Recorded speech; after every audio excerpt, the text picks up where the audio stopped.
grüß euch und habe die heute durch die Nebelsuppen Richtung München.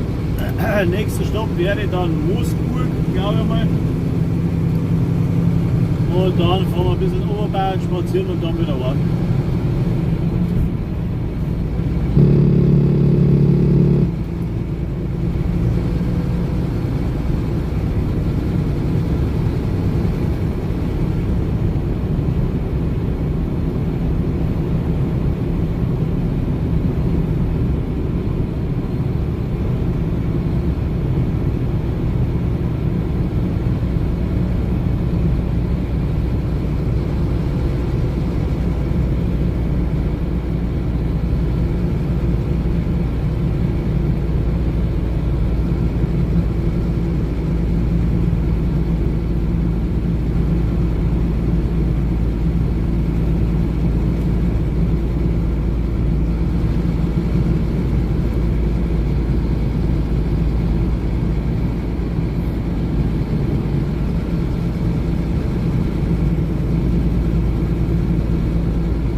Schönen guten Morgen zusammen.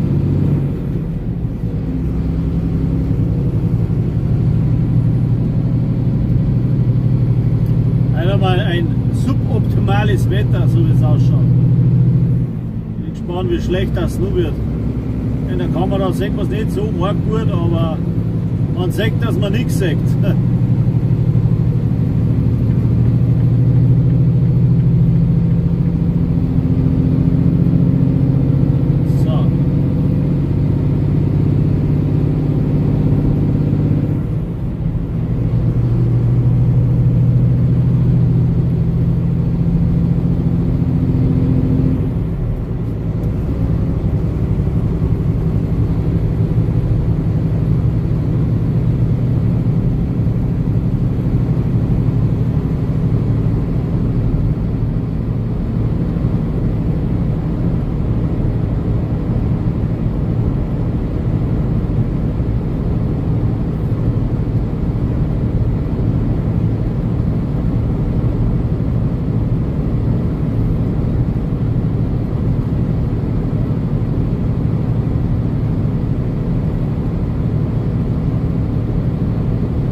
Servus, einen schönen guten Morgen zuerst einmal.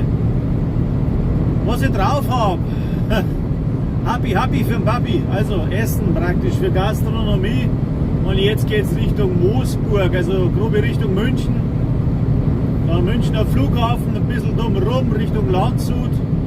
Und wenn es ganz dumm laufen, muss ich noch auf Vilsbiburg fahren und dann wieder Richtung nach Hause. Joseph.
Wenn man sieht man nicht viel, weil so viel Nebel ist. Es ist immer normal. In der Kamera schaut es schon besser aus. Da sehe ich sogar mehr, als wenn ich vom Fenster, von der Windschutzscheibe aus schaue.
ist nicht, das ist ein 16 Tonner Artego. Also keine große Mühle, sondern so ein Mittelmaß. Weil sonst komme ich in die Löcher nicht rein, wo ich rein muss. So 3,60 Meter hoch und sage jetzt mal so 8 Meter lang.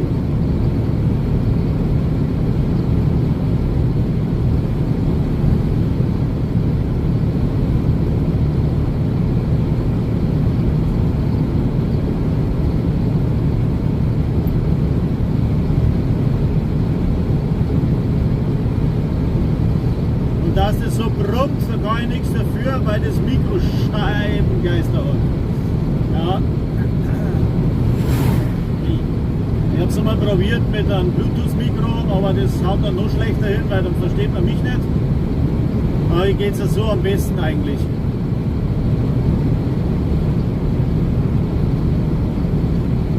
Ja genau, kompakt und übersichtlich. So muss es sein. Im Flughafen muss ich da in die Katakomben rein. Da darf er keine 4 Meter haben, sonst komme ich da nicht rein. Und durch das, dass da ein Haufen Säulen drin sind zum Abstützen, wäre es auch schlecht, wenn das Ding länger wäre. Genau deswegen habe ich einen kleinen oder relativ kleinen. Der erste Weg führt uns jetzt zuerst einmal Richtung Moosburg. Dann fahren wir auf Freising. Wobei ich sagen muss, im Freising brauche ich ein bisschen länger, weil der einen Haufen Scheiß kriegt. Und ja, für die, die was nicht wissen, wenn ich aussteige, blende ich mir einen Text ein, bin ausladen. Den Stream beende ich deswegen nicht, das ist halt ein bisschen fad, wenn ich dann, was weiß ich, eine Viertelstunde brauche zum Ausladen. Aber für das gibt es einen Ein- und einen Ausschalter. Natürlich für Support darf man gern dranbleiben, logisch. Ne?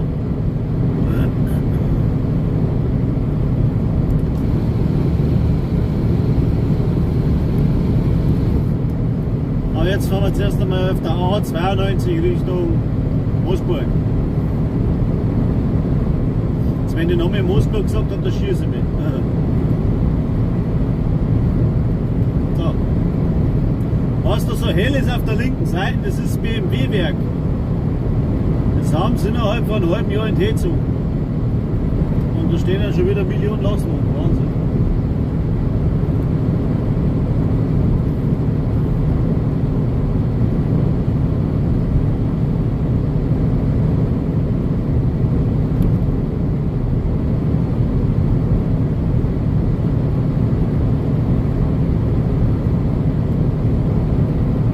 Ja,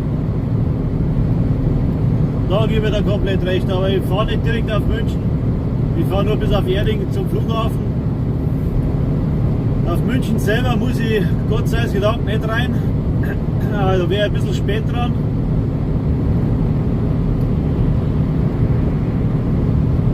Aber so geht's. Das neue Werk steht in Wallersdorf.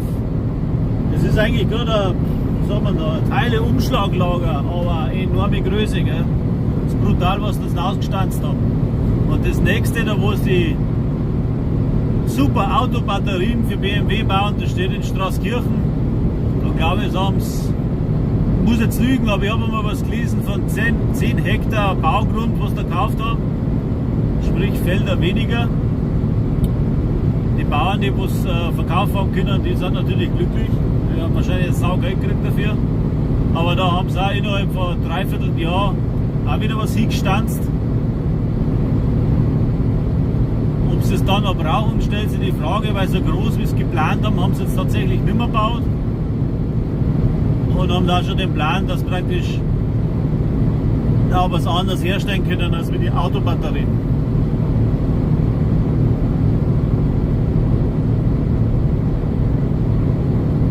Getränkelogistik, in Wallersdorf, ja, bin ich raus, weiß ich gar nicht. Wer soll denn das sein?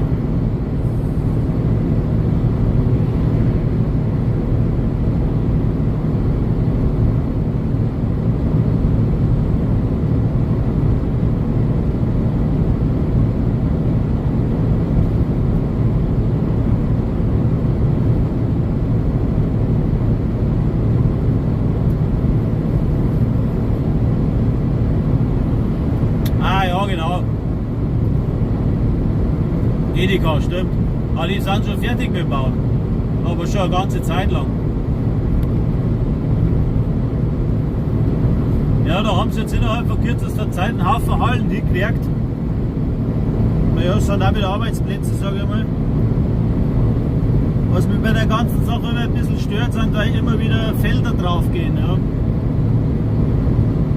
Bei uns da entlang der Autobahn ist sowieso fast alles Photovoltaik, die ganzen Parks. Schaut irgendwie, naja,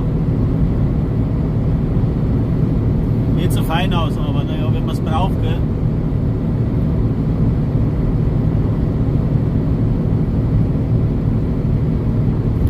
Was möchte jetzt er da hin? Fahr ich jetzt langsam oder was? Dann muss ich wieder bremsen, sonst kommt er nicht vorbei, der Zipfel.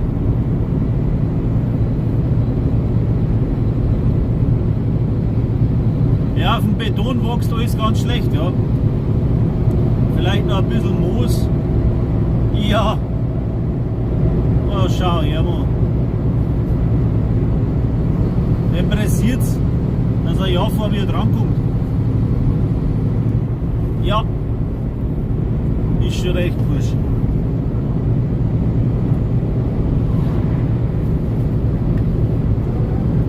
Ein bisschen wischiwaschi.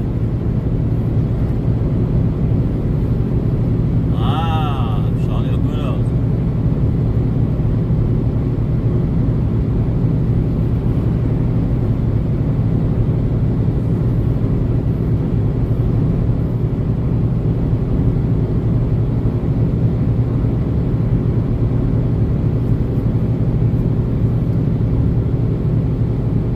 Ja, das ist einer Nebel, da möchtest du Angst kriegen, das ist nicht normal. Da bin ich froh, dass ich auf der Autobahn bin, auf der Landstraße wird es dann schon ein wenig schwieriger.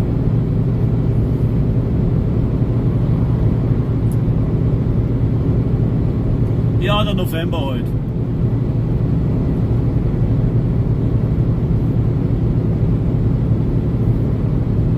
Gas und Windwetter.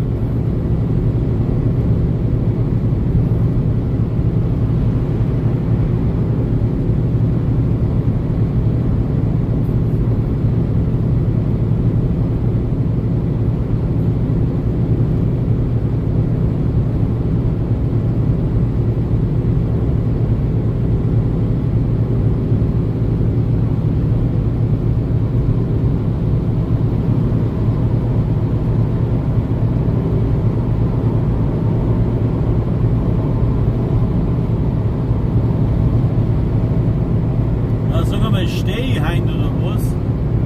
Gibt's ja nicht.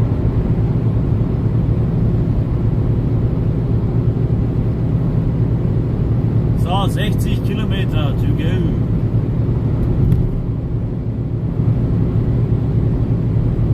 Ja, unbedingt.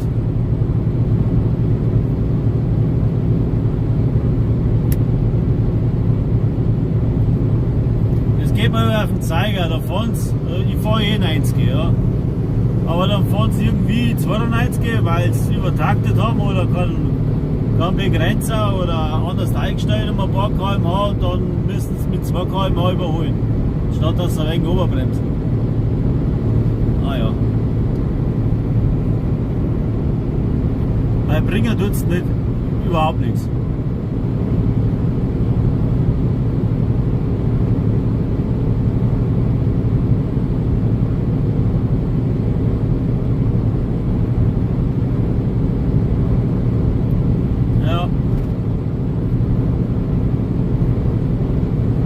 Der hat leicht verderbliche Ware oben wahrscheinlich, weißt du? Darum pressiert es ihm so.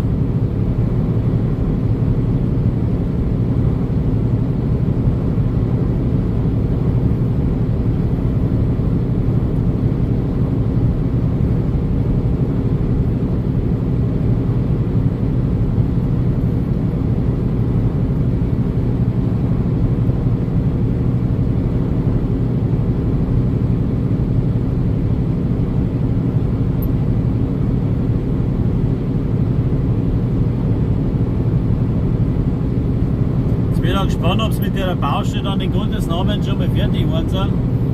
Und da ist eine Baustelle dabei, die glaube ich geht über 5 oder 6 Kilometer.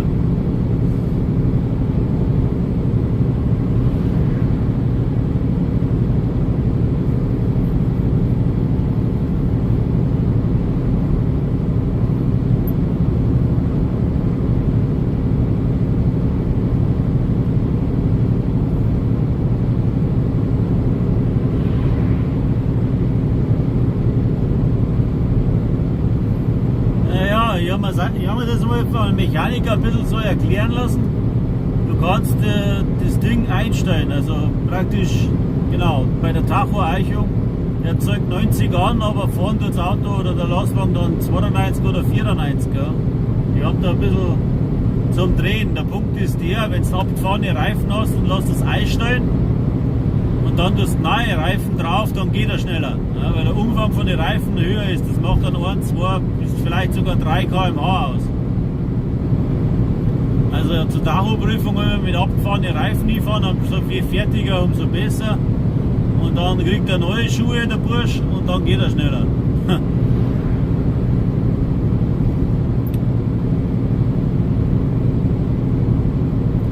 Und so wie es jetzt bei meinem war, also ich bin 90 gefahren, dann fährt er laut GPS 88 oder 87. Da war es wahrscheinlich genau umgekehrt, die haben es eingestellt, wie die neuen Reifen dran sind, und jetzt sind sie natürlich wieder runter, oder ja, einigermaßen. Ja, jetzt sind wir mit der Hälfte ungefähr wieder kaputt. Ja. Und ja, da geht da halt nichts mehr so schnell. Aber macht eh nichts aus. Also Nahverkehr ist sowieso für den Arsch, ob ich jetzt 90 gefahren oder 85. Das reißt nicht wirklich was aus. Das Einzige, was tatsächlich was rausreißt, ist, wenn du auf der Landstraße ein bisschen schneller fährst. Ja. Aber so auf der Autobahn, ob ich jetzt 90 gefahren oder 85 oder gar 80, sind vielleicht 10 Minuten auf die Strecke, wo ich fahre, wenn überhaupt. Eine Ampel stehen und dann ist der wo du zuerst überholt hast, schon wieder hinten dran. Also die ganze Hektik mit der Überholerei auf der Autobahn kannst du eigentlich komplett sparen. Außer du hast irgendwie so einen Vollheinz vor dir, der wo 75 fährt, was mir grundsätzlich passiert, weil ich habe da so einen Schalter drin, das ist der Vollpfostenmagnet, und ich ziehe die magisch an, die Typen. Schwupp da, schwupp zack, und schon ist er da, der Depp. Hat der Grünwälder mal gesagt.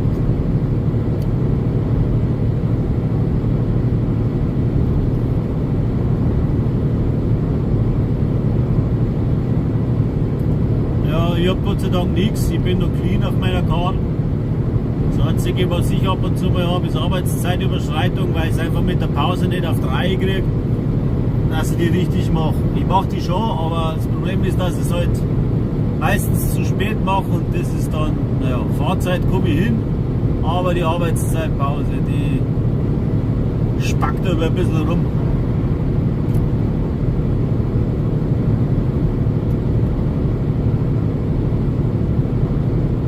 Was? The device is too hot. UC overheat. Oh, leck, scheiß Englisch, oder? Overheating protection, ja, dann schalten wir die wieder mal ein.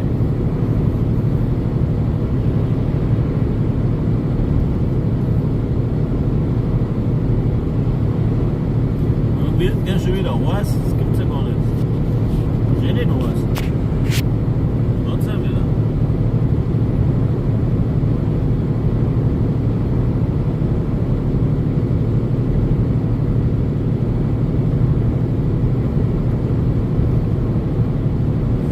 Der hat tatsächlich gar nichts eingeschalten. Das schaut nur in der Kamera so krass aus, weil der Nebel das Licht so stark verzerrt. Und durch den Weißfilter, was drin ist, ich habe natürlich ja ein bisschen so in Anführungszeichen Nachtsicht-Einstellung, damit man überhaupt was sieht. Und da, wie soll ich sagen, so eine Art Restlichtverstärker. Ja. Und dann schauen die Lichter natürlich extrem aus, ganz klar. Der vor mir, der hat nichts eingeschaltet, ganz klar, ganz normal. Das merkst du an die Autos, die vorbeifahren. Die sind auch heller als wie alles andere.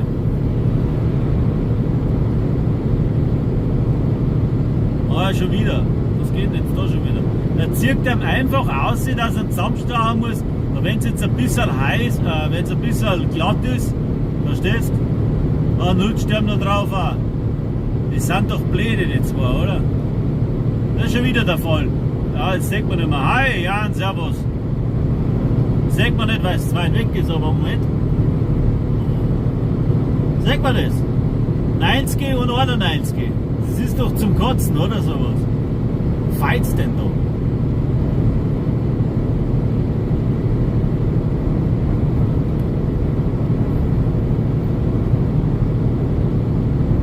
Ja, mir geht's soweit gut. Ich habe jetzt in letzter Zeit einen Haufen City-Touren fahren müssen. Und da ist mit dem Streamen halt ja, ein bisschen madig, weil ja, nur in der Stadt drum ist ein bisschen langweilig. Aber sonst geht's mir gut, Jan.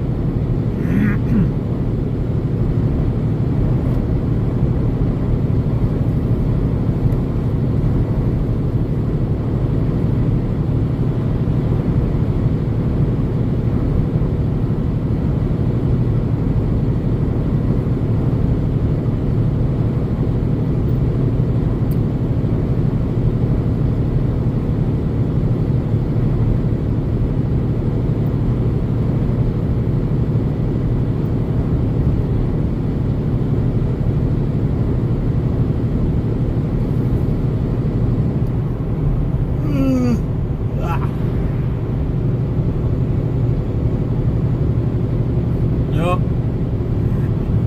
Ist ja mitten am Nachmittag, oder?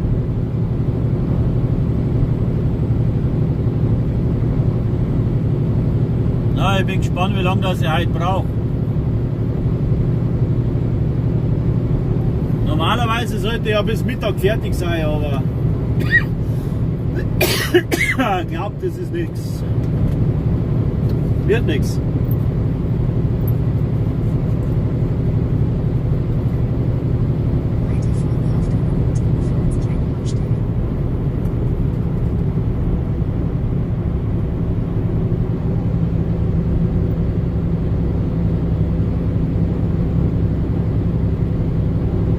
Ja, genau.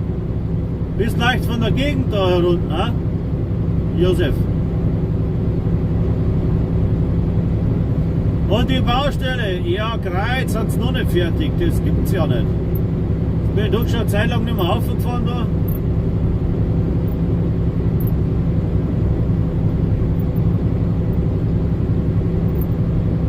Na, überholt's noch in der Baustelle, ist Rischalbronzer ist blöd. Da soll nichts passieren, oder? Bleib halt hinten.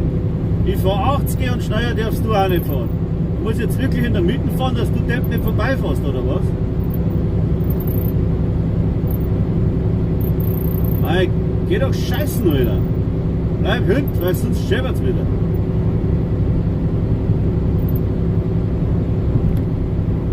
Der kann's nicht erwarten, glaubst du das? Ja, jetzt hat er's kapiert. Mein Gott, na.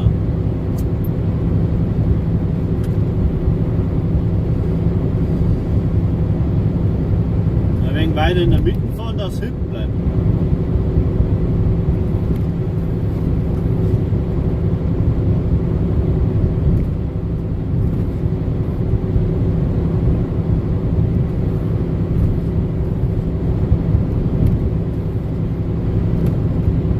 Ja, genau. Was soll ich jetzt da noch sagen? Nichts mehr.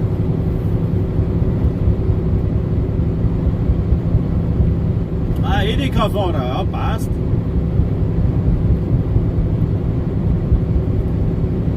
Ja, frei habe ich letzte Woche gehabt tatsächlich. Da habe ich dann wieder ein wenig mehr Zeit gehabt für meine anderen Videos. Das ist auch so eine Gaudi. Ich darf so gern was mehr machen bei YouTube. Ob es jetzt Gaming ist oder ja, ein bisschen was, Hotelempfehlungen etc. Aber die Zeit, die lässt es einfach nicht zu.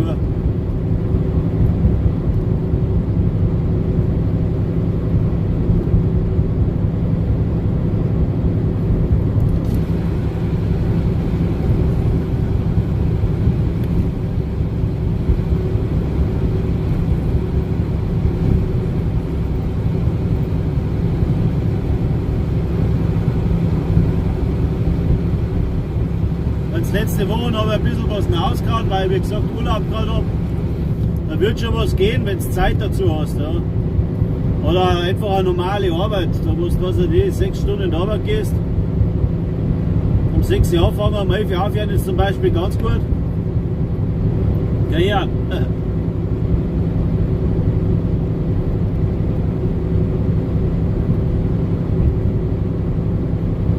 Und dann, ja.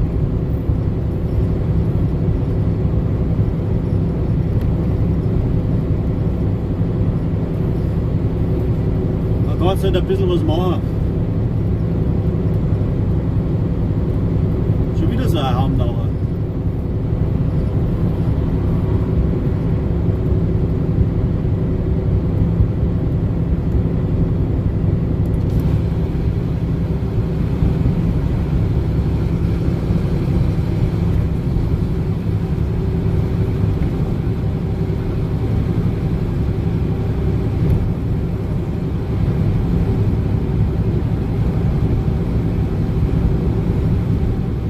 BMW Werk Dingolfing 2.1, 2.3, 2.4 und 2.2 Werke. Nummer. Die Nummer von den Werken. Ist auch so ein Gaudi, wenn du da reinfahren musst. Da habe ich die ja nicht. Da brauchst du den ganzen Tag irgendwie. Gefühlt. Das ist fast schlimmer wie ein Flughafen.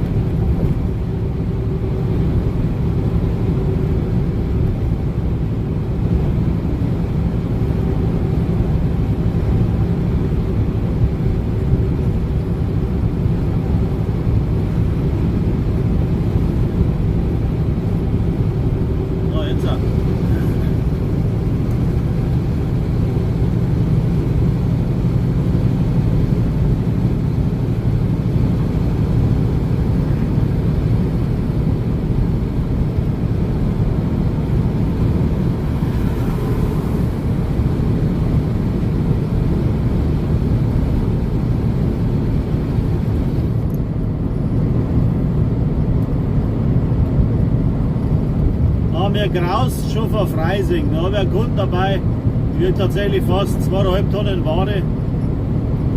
Sind 7 Wagerl, lauter Getränke, und wenn ich da voll stehen bleiben kann, ja, dann dauert es ein bisschen länger. Aber jetzt zuerst einmal in Moosburg, da dauert es nicht lang, da habe ich vielleicht 5 Minuten oder so, oder ja, 5 Minuten wird es dauern. Aber bis dahin haben wir noch 40 Kilometer to go.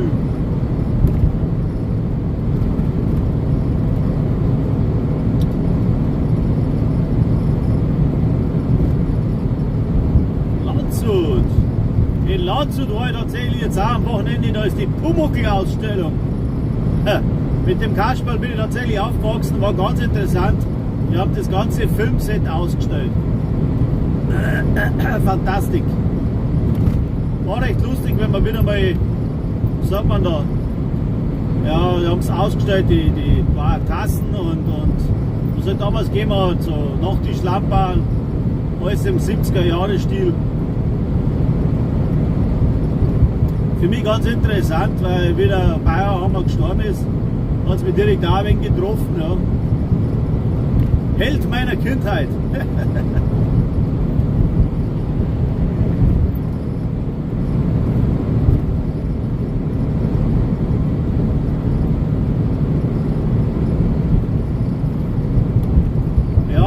Getränkewagen und Kopfstoßpflaster.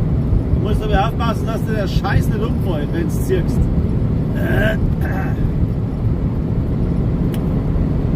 Leider ist die deutsche Rechtsprechung ein bisschen beschissen, weil normalerweise würde man mein Bodycam aufklatschen und wird da jetzt drin mitlaufen lassen, aber das darf man ja nicht mehr. Ja. Wegen Datenschutz, weil dann die Wahnsinn, die was umgestellt haben, auch gefilmt werden, weil die, die nichts umgestellt haben, die haben ja eh nichts dagegen. Oder weil sie an der Nase dann im Fernsehen sehen, ist auch schlecht. Wo es eigentlich wurscht ist, weil meine Nasen ist auch nicht unbedingt die schönste. Aber naja, manche stellen sich halt da oben wie ein Haus. Und darum darf man es nicht mehr da. Die Ausstellung ist noch bis nächstes Jahr September, glaube ich. Also hübsch lang noch. Ich muss aber lernen, entweder September oder im Sommer irgendwann. Die ist in Landshut in der Freiung, heißt es da hinten.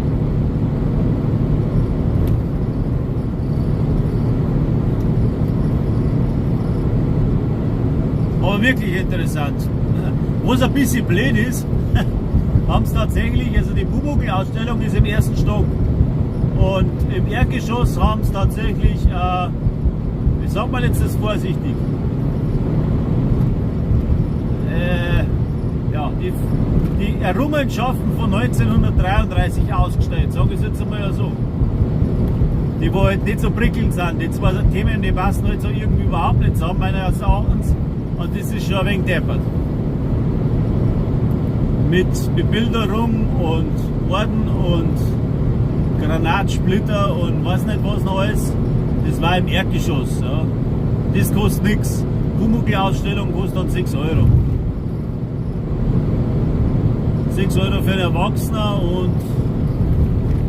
oder waren es 8 Euro und 6 Euro für Kinder? Ich weiß gar nicht. Auf alle Fälle nicht jetzt der Teufel.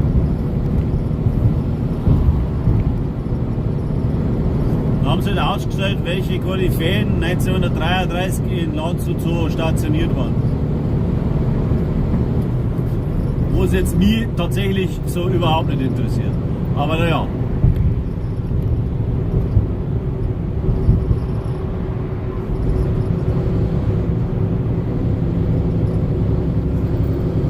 Ja, genau. Da haben sie angefangen mit Hörspielen.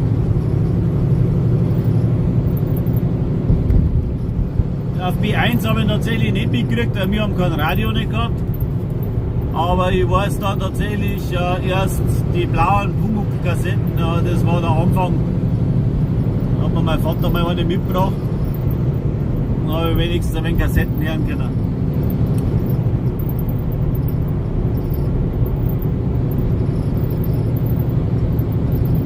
Aber die auf B1 waren es ja, glaube ich, in die 60er Jahre. Da ist mit dem Hörspiel losgegangen.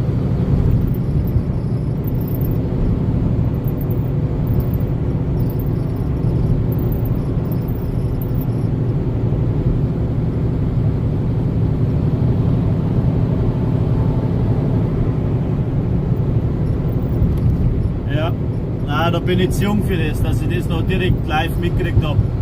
Beziehungsweise, ja, noch zu klein gewesen, dass ich es wissen würde. Aber ab 70, da geht es dann los. Ja.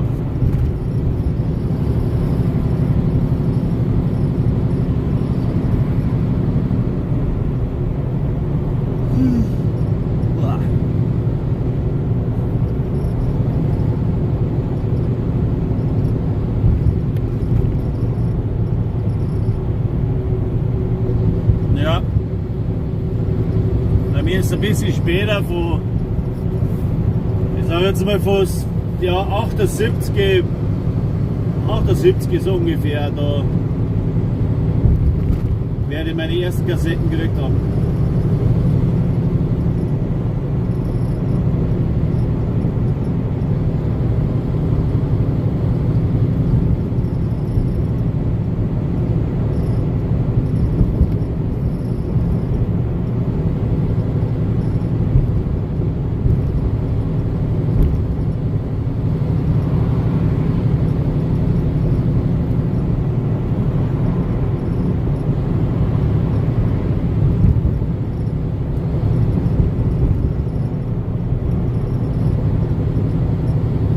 Ich denke mir dann immer, wenn ich die Serien von damals anschaue, die haben 20 Minuten dauert, gezeichnet, ohne Computeranimation etc.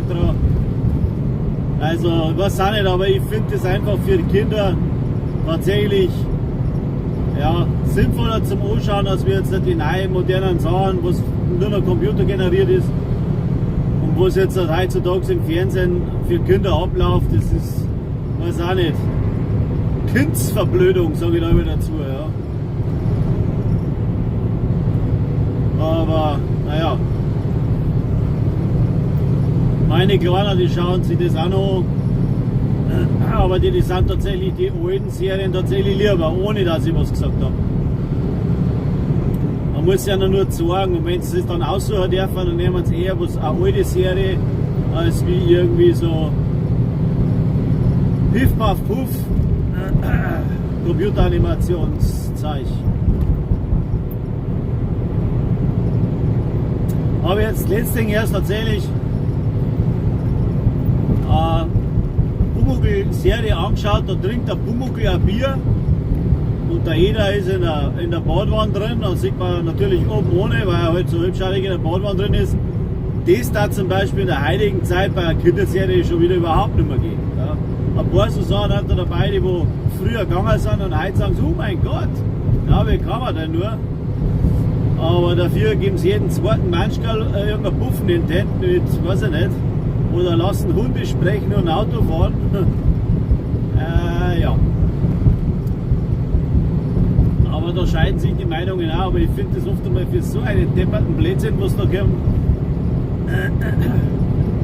Ich verbiete es zwar meine Kinder nicht, aber dass sie auch ein bisschen mitreden können, aber in meinen Augen ist das alles Scheiß. Fix und Foxy. Dann bist du 68er Baujahr. Irgendwo da in der Richtung, oder? 62, 68 da mal an, weil da hat es die Fix und Foxy Hefte gegeben. Oder sind es zumindest auftaucht bei uns.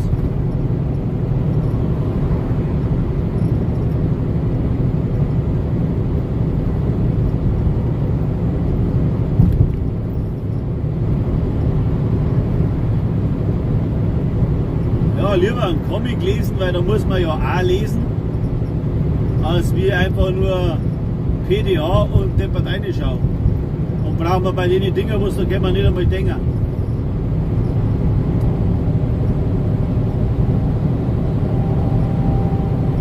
Ja.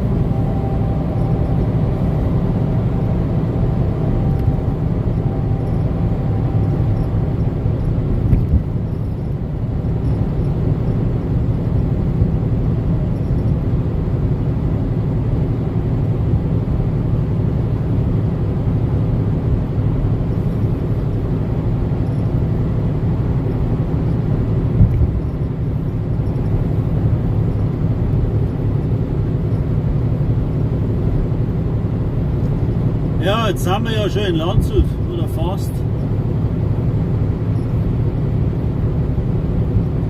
Jetzt haben sie auch die N15 tatsächlich fertiggestellt, zumindest die Teilstrecke. Jetzt bin ich gespannt, wie lange das für die andere Richtung noch brauchen. Wahrscheinlich auch wieder 15 Jahre. Wahnsinn, war das lang, bis die den Anschluss gebaut haben.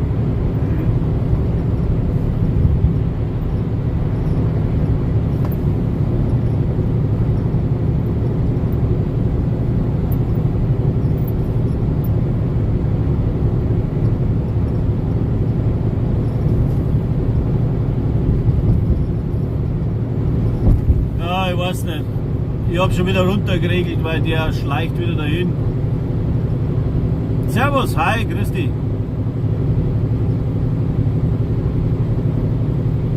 Ich sage jetzt einfach mal Elana, weil das vordere kann ich nicht lesen. Na. Oleg, was heißt denn das? Snezjana. Na. Hilf mir mal.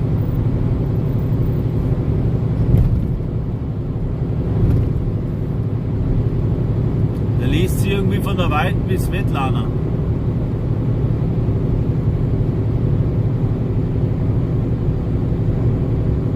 Ich möchte ganz neu reden.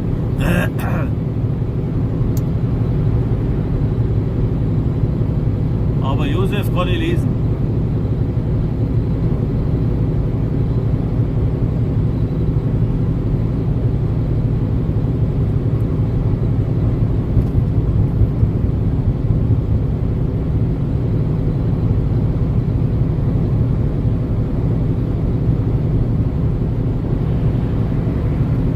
Ich habe eine Kiste, die hat leider noch keinen Abstandstempomaten nicht. Jetzt dürfen wir selber hin und her schalten. Spät haben wir es denn? 5:11 Uhr, das geht sich gut aus.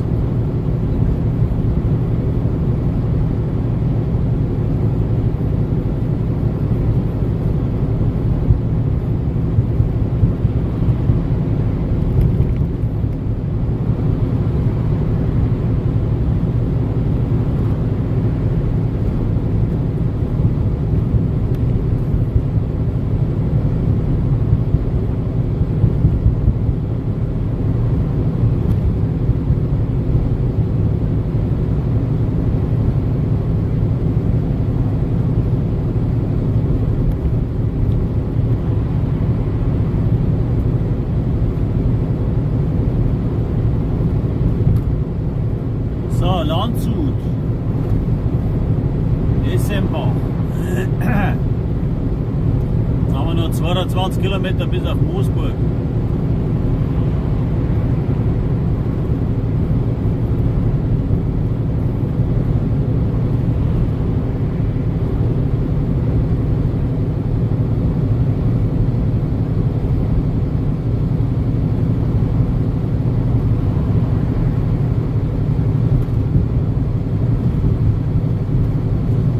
Okay, danke für die Aufklärung. Es tut mir leid, aber ich kann es tatsächlich nicht lesen.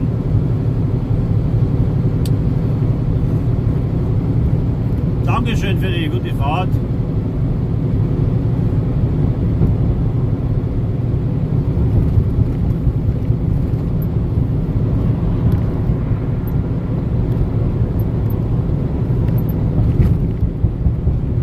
Und nicht übel nehmen, gell? Das ist nicht böse gemeint, aber manche Dinge, das fällt einfach bei mir aus. Ja, darum bin ich LKW-Fahrer und kein Student geworden.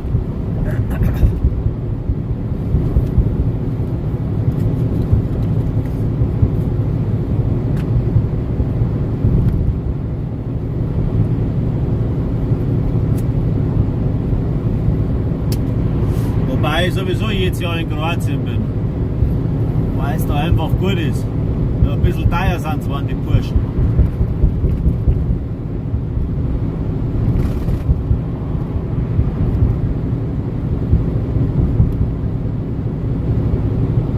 Ja genau, hört man hier, duck, duck, duck, duck, duck.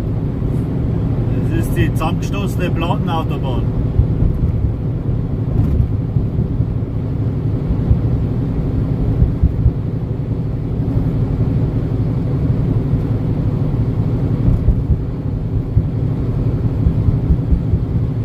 Fleckerlteppich, darf man sagen. Oder die Patchwork-Autobahn. Aber in Lastwagen ist es nicht so schlimm, aber da, wenn du mit dem Auto fährst, dann fällt der Plomben raus. Da heißt es, ein Gebiss festhalten, am besten ein wenig zubinden. Immer viel sagen, weil von lauter Huppeln beißt du dann im Bläschel. Also das ist schon, mit dem Lastwagen geht es mit der Luftfederung, aber mit dem Auto ist es schon enorm, da ist es noch viel lauter.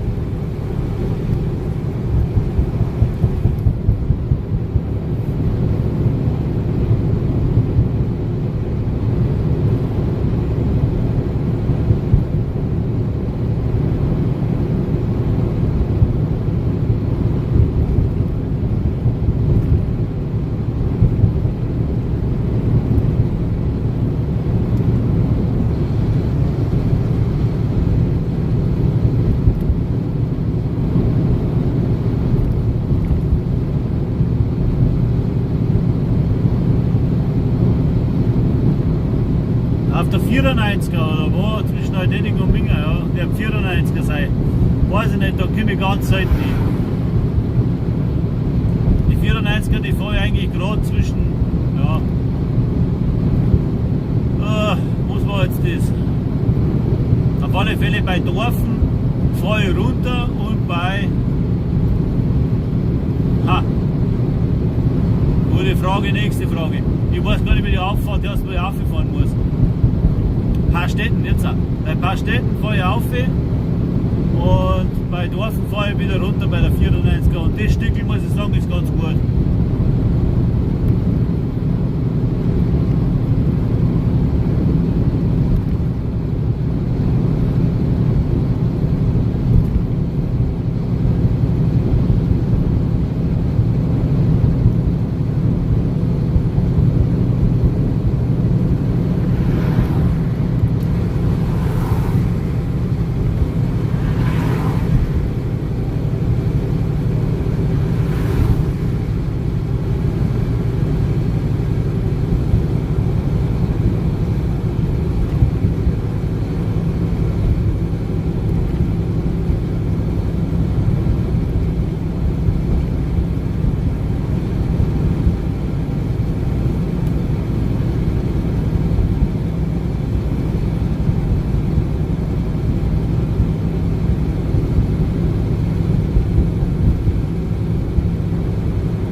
schon wieder zu wird, das Auto. Unglaublich.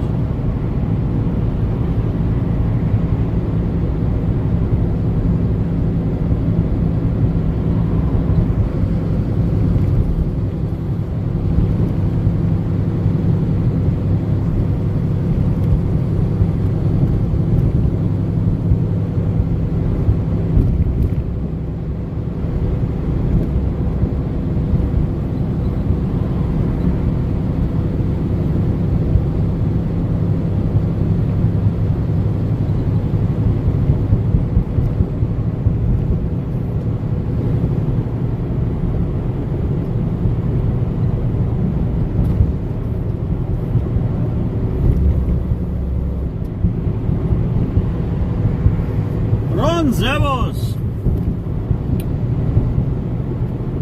Ja, mir geht's soweit gut, ja.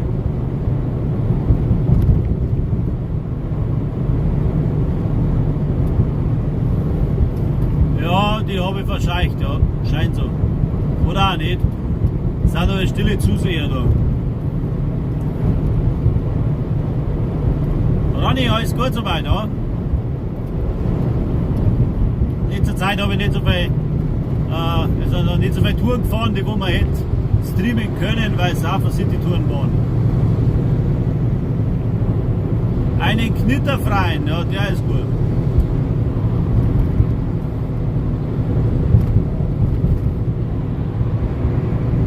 Naja, so schlimm wird es halt nicht. Teilweise ein bisschen langwierig, aber sonst geht es ja, glaube ich. Ja. Ich denke schon.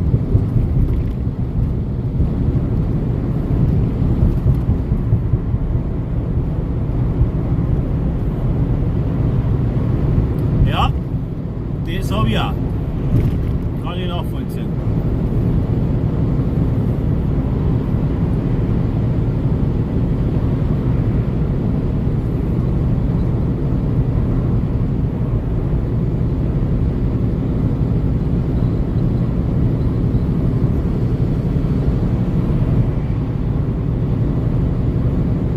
Ja.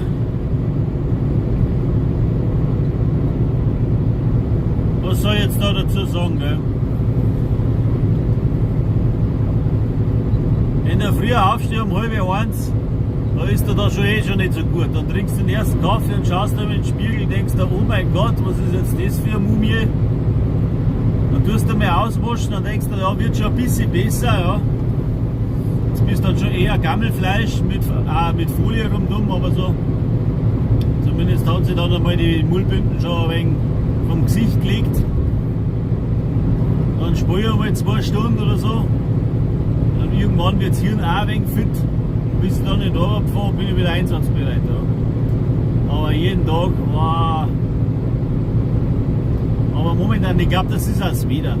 Weil keine Sonne nicht rauskommt und da, was auch nicht. Du bist generell am Arsch. Zumindest ich.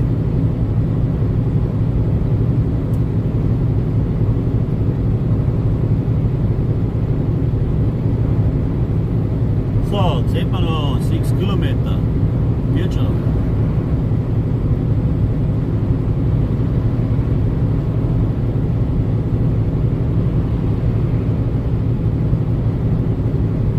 So ungefähr, ja. Ich denke mal, weil auch waschen voll aus, weil hilft eh nichts mehr. Haben wir gerade ein bisschen abstauben. Das funktioniert dann auch ganz gut.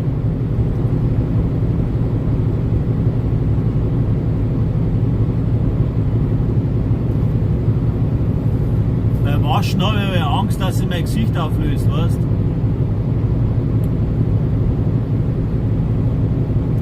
Weil es schaut dann oft nicht so gut aus. Na ja, freilich. Oder du musst dich ganz vorsichtig auswaschen. Mit so einem, wie heißt denn das Ding? Kaktensprühgerät, weißt du schon? Auch schon. Damit so ein Spritzguck halt. Aber sonst ist alles fit, ja. Nach Abstauben, Schneizen, Campen geht's wieder.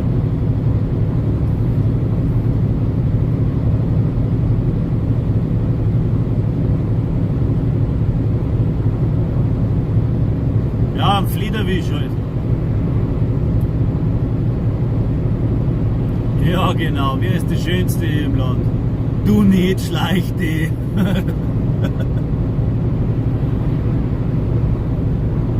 Momentan Moosburg oder gleich dann.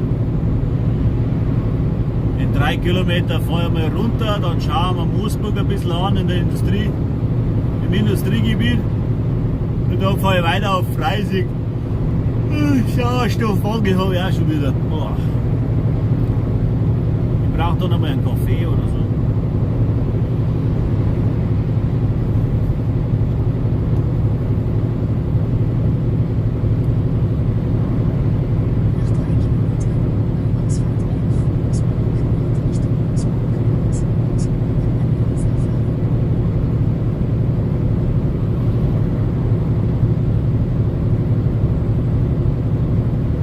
Was? Hat die Susi gesprochen? Moosburg, 3 Kilometer oder so.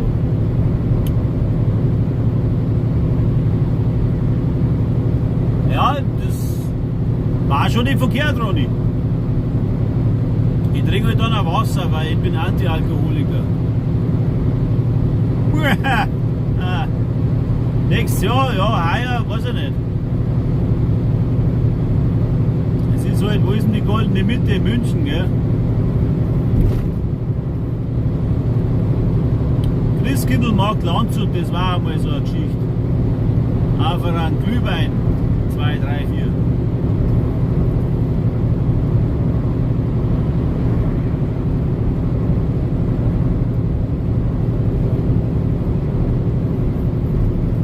Brauchst du mal gerade schreiben am Discord?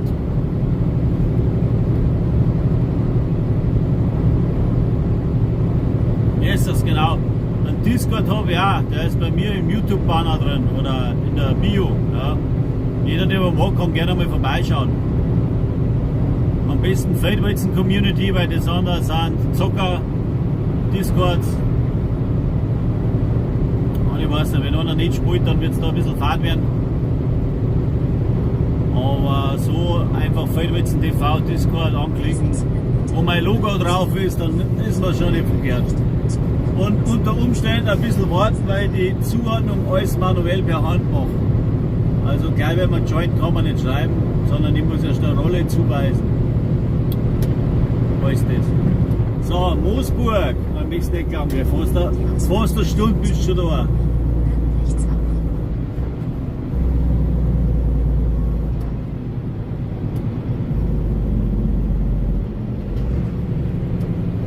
Ja eben, drum Weihnachtskindermarkt, Weihnachtschristkindlmarkt. Wegen viel Familie und so. Muss ja auch, ja. Kennst du das auch?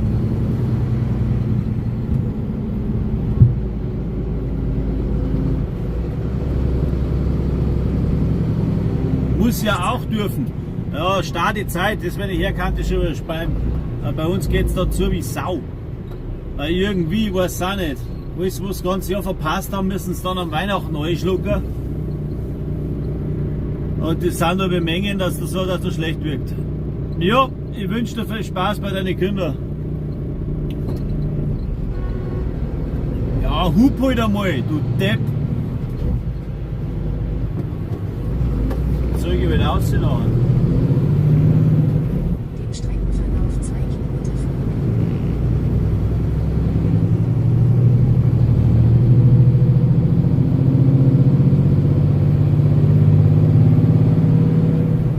Sehr snarrend.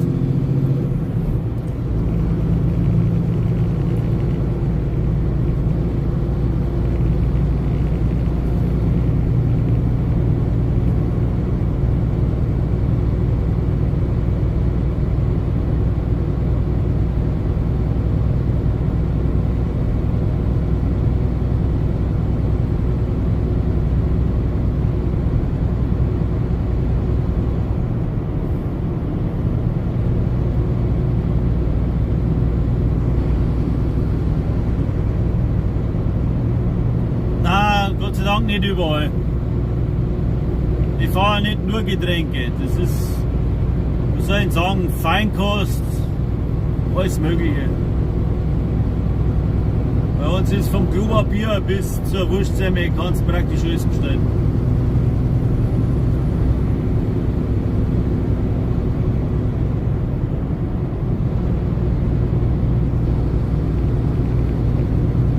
Aber wenn, ja, ich hasse Leergut.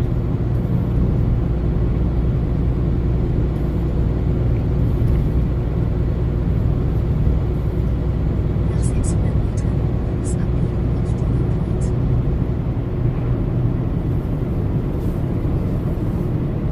So, jetzt kommen wir der Sache schon ein bisschen näher.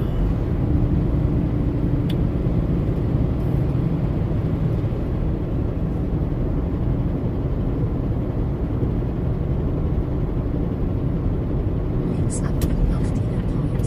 Dann nach rechts abbiegen, um auf die Point zu bleiben.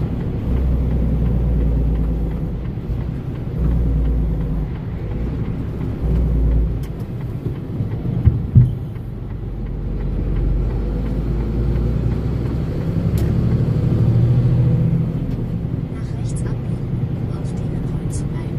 Dann geradeaus.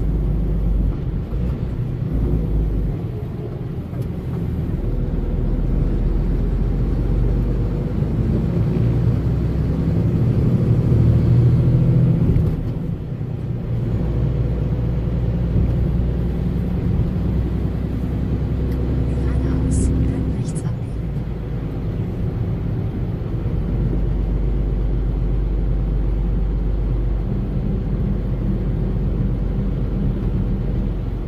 Eieiei. Rechts abbiegen, dann links Da abbiegen. gibt es ja umsonst, weil es schon wieder so zugeht da drin. Jetzt ist das Tor halb noch kaputt. Da ist schon wieder dumm fahren. Mei, oh mei, oh mei. Haben wir da einen Platz überhaupt noch da drin? Ah, 6, da hat er mich überholt, steht er schon da auch, der Zipfelklatscher. Rechts abbiegen, Ei, oh dann mei. rechts abbiegen.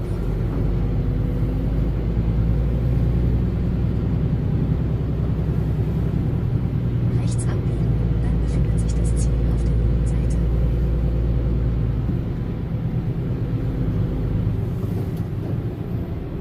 Der fertig oder voraus oder was treibt denn der?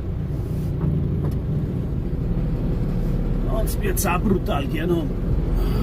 Stell mich halt vor die Stelle.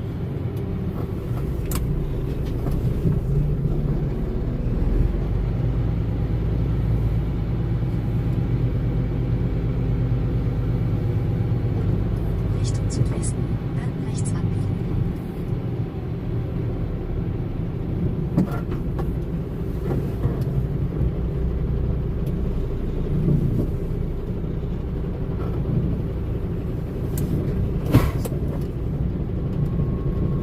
So, jetzt muss ich ein bisschen ausladen. Ich bin gleich wieder da.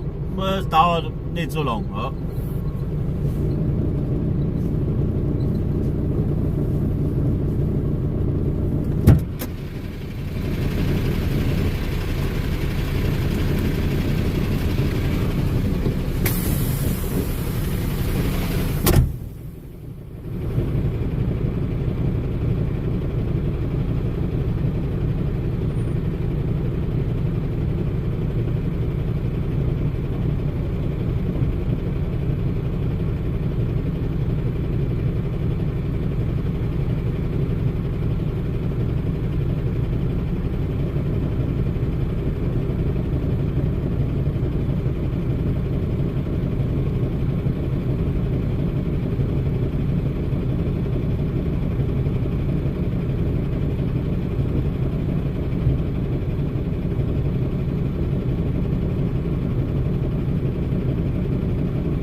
Bin Laden oder wo sind wir? Ja, genau.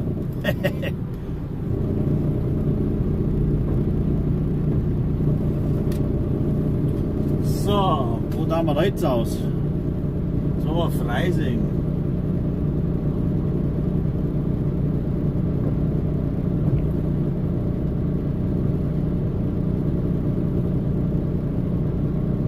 Richtung Südwesten, dann links abbiegen. Okay.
So, das kann jetzt ein bisschen länger dauern.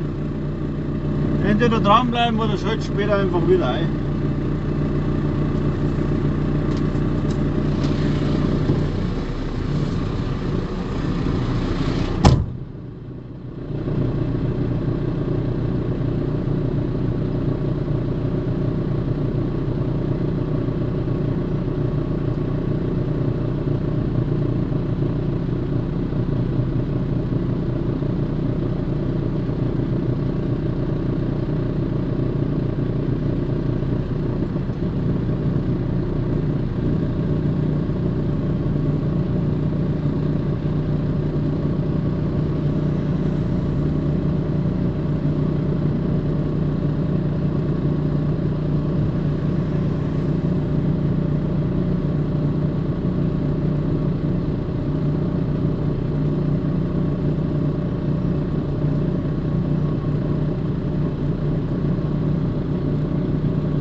Halleluja.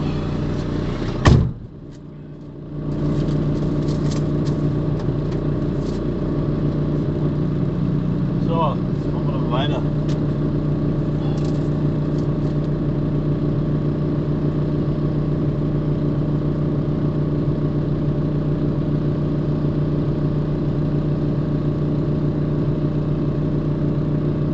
Auf Bahnhofplatz nach Nordwesten Richtung Münchner Straße starten, dann links abbiegen auf Münchner Straße.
Ja, Entschuldigung, jetzt ist mir tatsächlich der Akku zu heiß geworden. Aber dann jetzt hat er sich abgeschalten gehabt. Da habe ich jetzt aber auch nicht gespannt gehabt.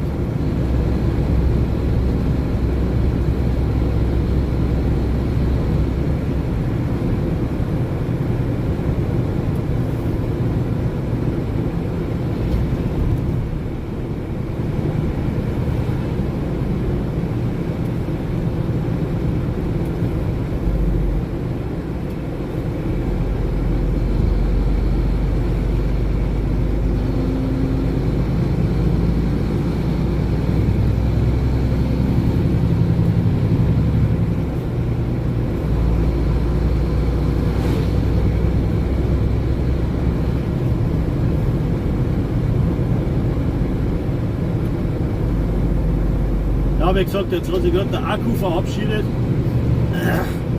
Und ich habe es nicht gleich gemerkt. Ah ja, mal sorry für das. Und jetzt bin ich unterwegs nach Garching. Wie man sieht, brutaler Nebel.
kurz ausladen, es dauert nicht lang.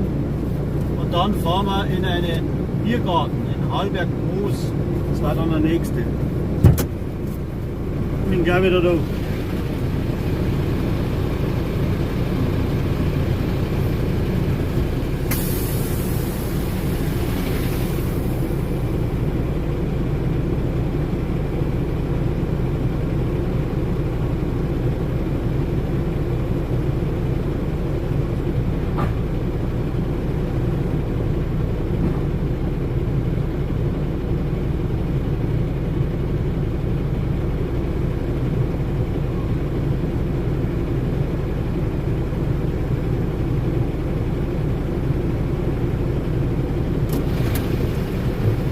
Ja, scheiß, bin ich zu weit zurückgefahren, wie ich es nicht geglaubt.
So, jetzt fahren wir auf Hallberg Moos in den Trumbiergarten. Schauen wir noch, jetzt muss ich gerade mein Navi einklopfen, weil da findet der so nicht hin, weil es ein wenig kompliziert. Aber dann haben wir wieder bei der Muse, hat er gesagt. So, wo haben wir denn jetzt da?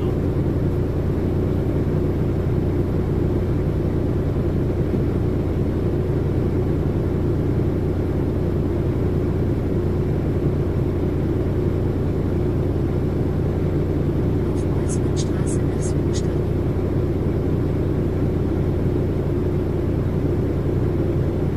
Eine Route vermeidet einen Straßensprung auf dem Weichernweg. Du bist auf dem schnellsten Weg. Die voraussichtliche Ankunftszeit ist 10:28 Uhr. So.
Das hoffe ich halt auch.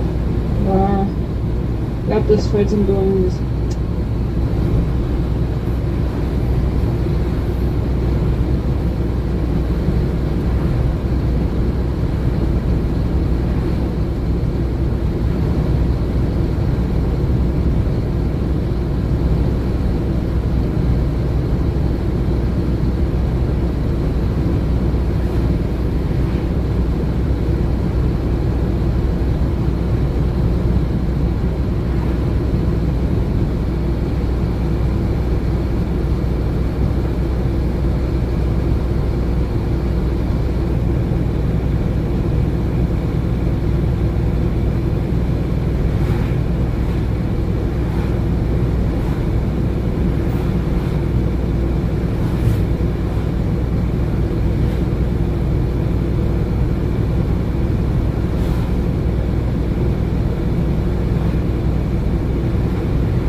So, die Kim gleich wieder.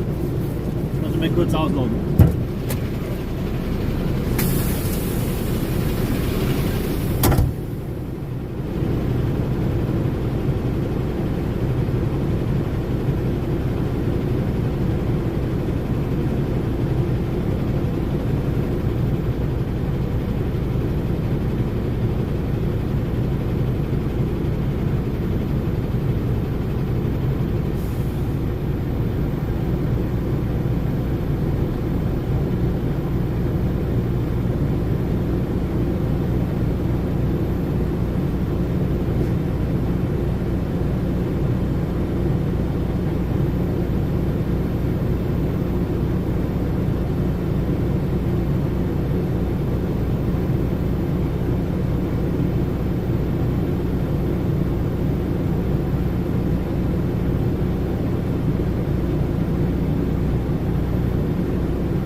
Also das ist im Sommer ein hervorragender Platz zum ein wenig umeinander chillen. Ein kleiner Weiher dabei, wenn man das recht schön sieht. So, und hier haben wir Flughafen. Juhu. So, müssen wir schauen. Jetzt brauche ich da noch eine Navigation.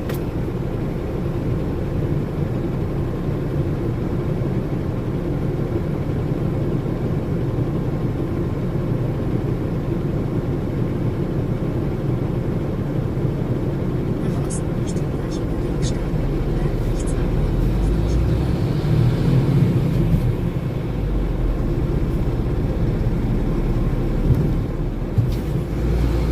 Weg.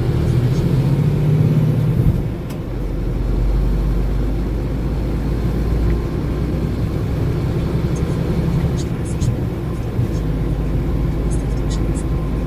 Die voraussichtliche Ankunftszeit ist 10:57 Uhr.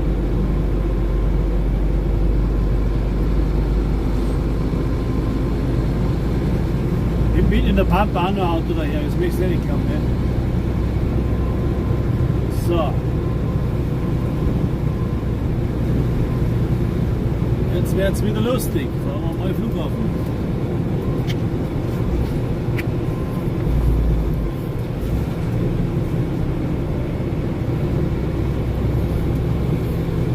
Oh, mein Schulter, die wird schon wieder steif.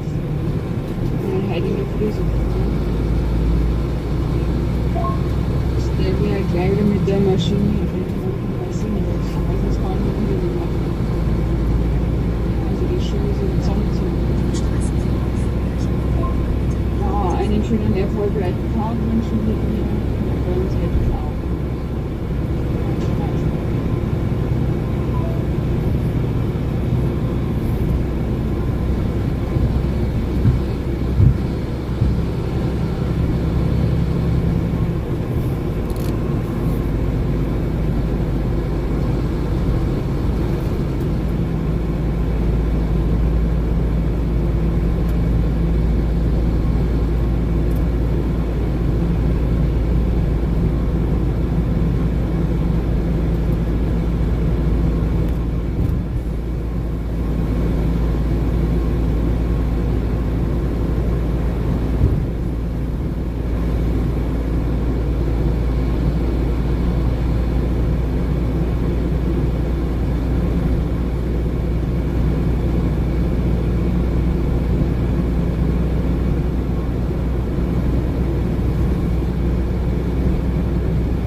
Herrschaftsmarkt.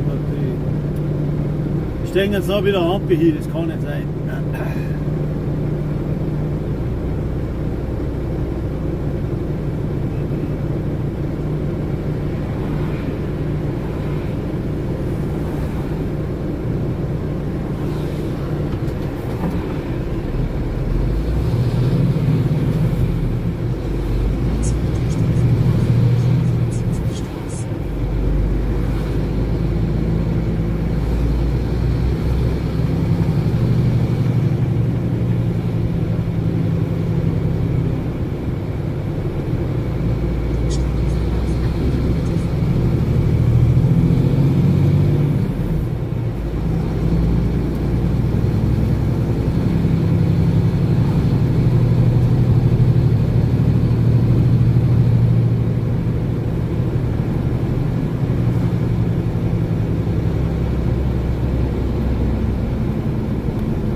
München Flughafen, zumindest auf dem Gelände.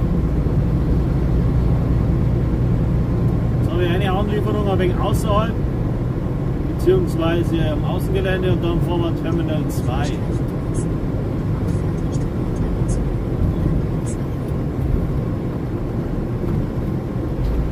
schaue ich wieder einen Scheiß verzählt habe, aber normalerweise stimmt es. Ja, genau.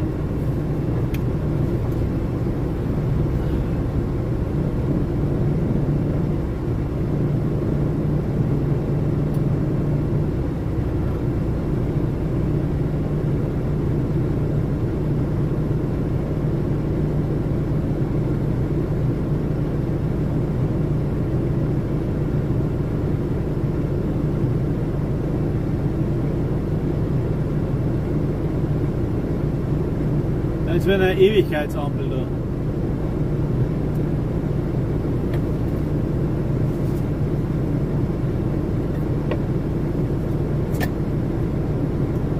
Ja, schalt halt um. Nächsten nur zureden muss man, dann geht das.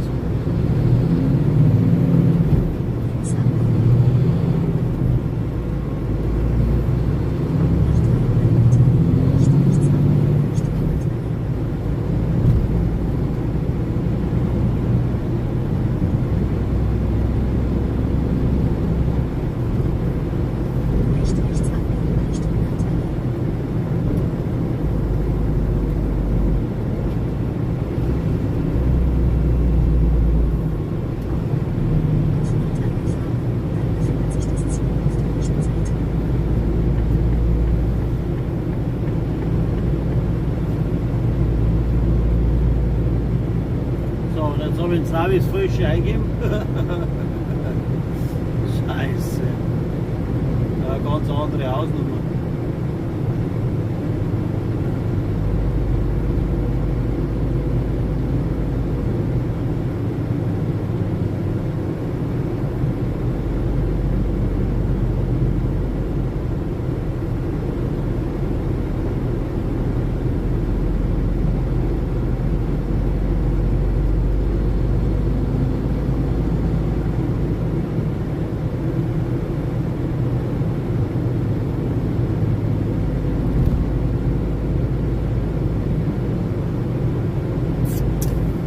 Das war die falsche Richtung. Scheibengeister. mal umdrehen hier. Rechts Richtung Nordland abbiegen.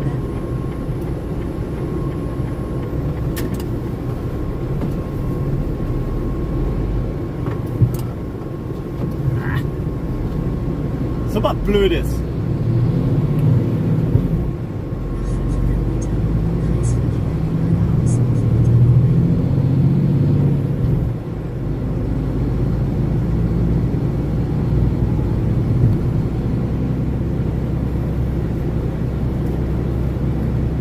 Wenn da die Adressen nicht stimmen, dann holt ihr der Teufel.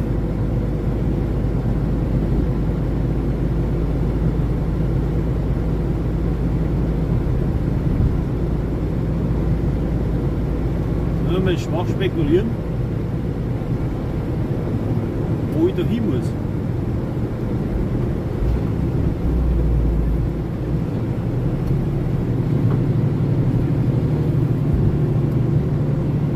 Weiter vorne auf der Route befindet sich eine Baustelle. Nach 300 Metern Kreisverkehr geradeaus und weiter. Ja.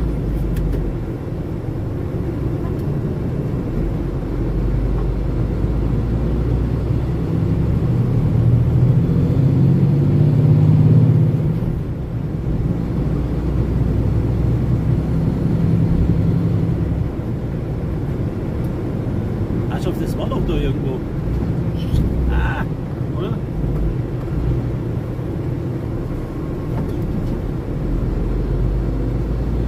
Mal dort rumfahren. Nach 200 Metern erreichst du das Ziel.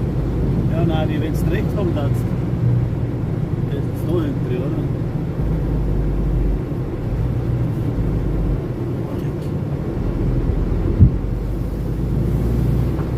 Ah, dann schaut's gut aus.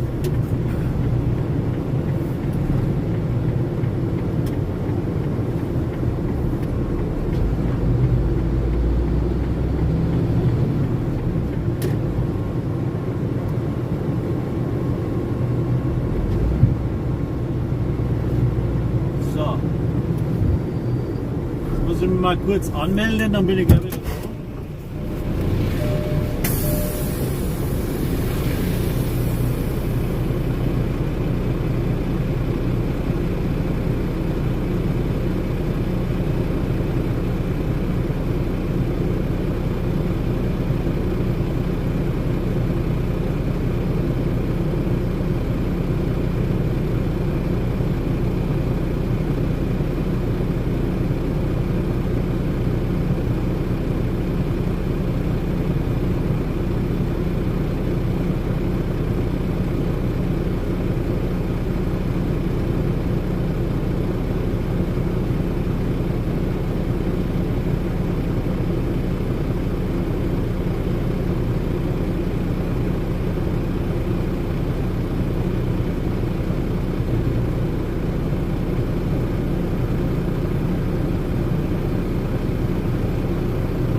So. Also gefühlt laufe ich mehr, als was ich fahren muss. Das ist Wahnsinn.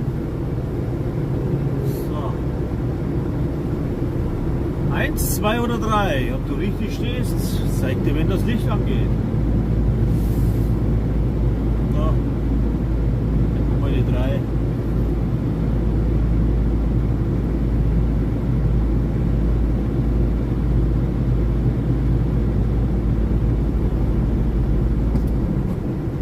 So.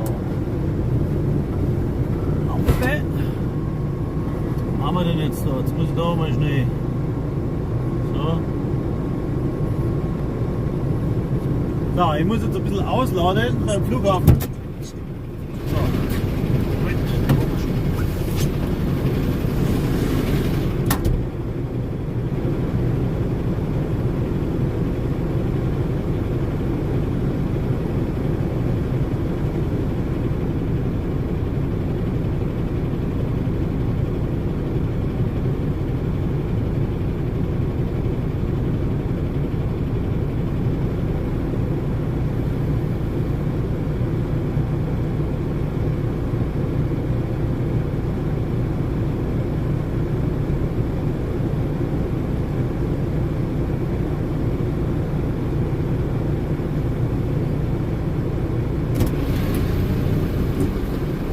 So, ich muss gerade ein bisschen umschalten, weil die da mit Stapler übereinander fahren und die wollen nicht gefilmt werden.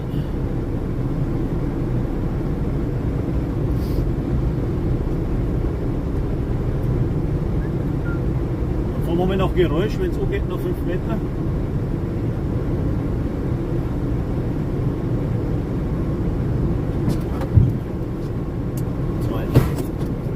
So.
gehen, Jonathan.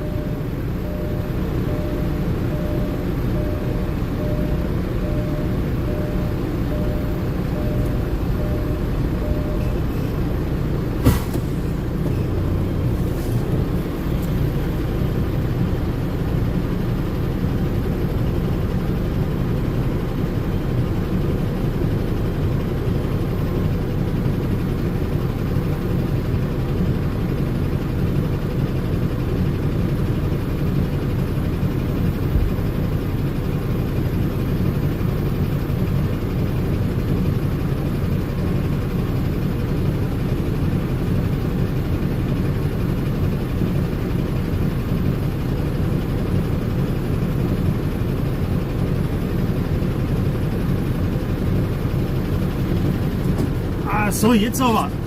Bin ich wieder da. Ah, ja. So, jetzt fahren wir. Fahren wir nicht. Fahren wir da hin. Okay.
nicht, oder? Hast du das gesehen? Ey, sonst geht's dir gut, oder? Schneid die um, Alter. So eine dumme Wachtel, eine Blöde. Kein Blinker, nichts draußen noch reinziehen. Aber man merkt, dass man im Minger ist, oder? Der Schnellere hat recht oder so. Nutze die, Hauptsache die ist mir gefallen. So eine Schupferbrunzen, so eine dumme. Boah, da kriege ich Aggressionen. Wenn ich sehe, die Deppen, verstehst du, passiert's dann. So, jetzt muss ich mir da irgendwie reinfriemeln.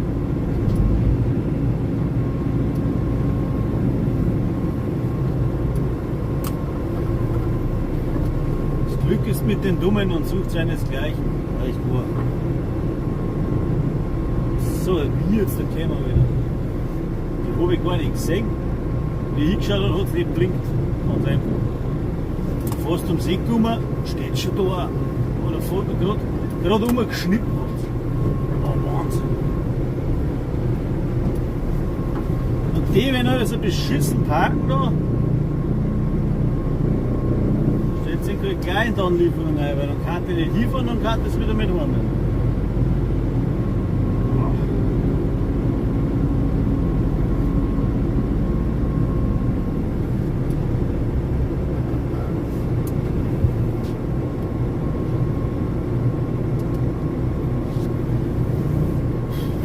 Jetzt hat es mich sauber erwischt. So, jetzt muss ich ein wenig ausladen. Der da. Dauert jetzt ein bisschen.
Halleluja.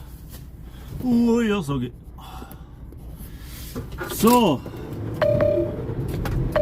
Ja.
Mein Beileid.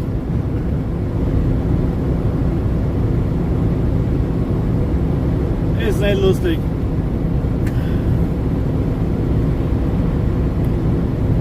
Ich muss mir da über die Hacken ablaufen. Ja, aber da gerne, ja.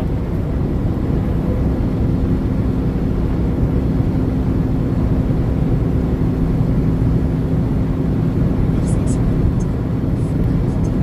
auf Stadtstraße 2085 Ich muss da drin fast jedes Bistro, was im Terminal ist, zu Fuß ablaufen. Ah, das ist Katastrophe. Jeder kriegt 500 Gramm oder ein Kilo. Das ist eine Mehrarbeit. Ah, nicht wirklich lustig.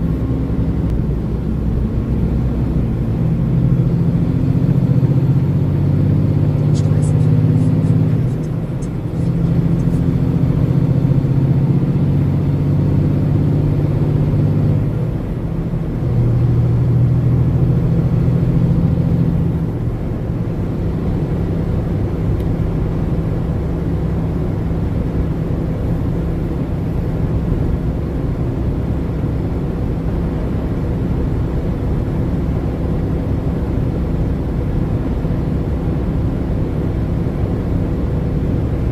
folgen.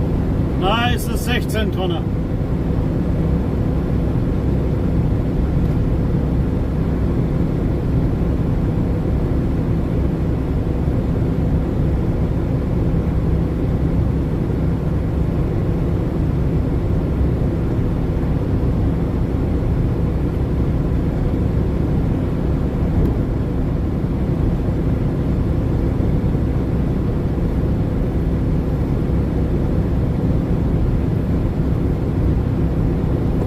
Was treibt denn der da? Alter, bist du des Wahnsinns, fette Beute? Er trat auf der Bundesstraße einer. Ja, was bist denn du für ein Handauer? Sag einmal, ja, bedank dich nochmal. Ach du lieber mein Vater, gibt's ja gar nicht. Es kommt in 3 Kilometer auf die A92 Ja, der brummt ein bisschen besser, ja.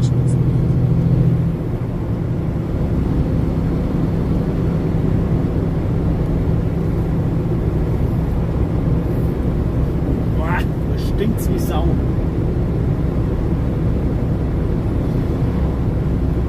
Abfallwirtschaft. Boah.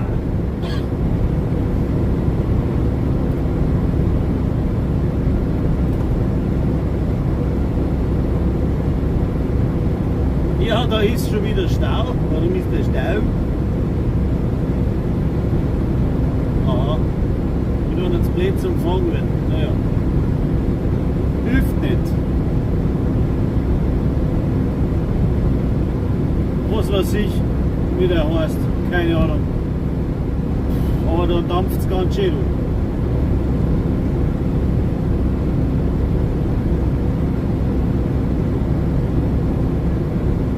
So, jetzt fahren wir Richtung Eching. Eilanzug. Dauert ungefähr 30 Minuten. Dann hoffe ich, dass ich mir einen Kaffee kriege oder so. Das ist eine recht fade Baustelle hinter.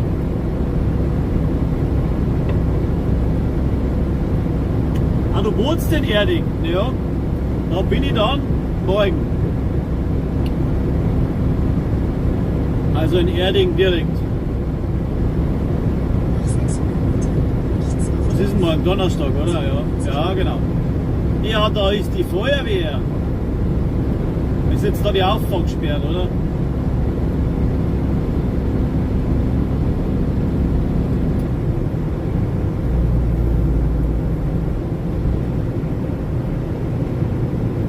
rechts auf die Auffahrt nach A92 abbiegen, dann geradeaus auf A92. Ja, schöne Schande. Ah, da geht doch nichts mit drauf von. Das ist blöd, wir fahren jetzt wieder. Den Streckenverlauf 6 Kilometer folgen. Einmal. Ah, da stecken sie da rum. Hat wieder einer in der Baustelle überholt und zack, haben wir schon wieder Stau. Ganz klar.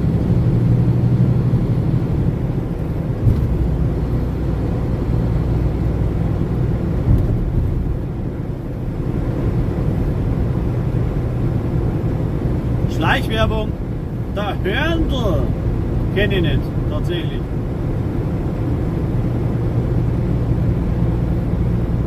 Ja, Kollege, hast du Urlaub?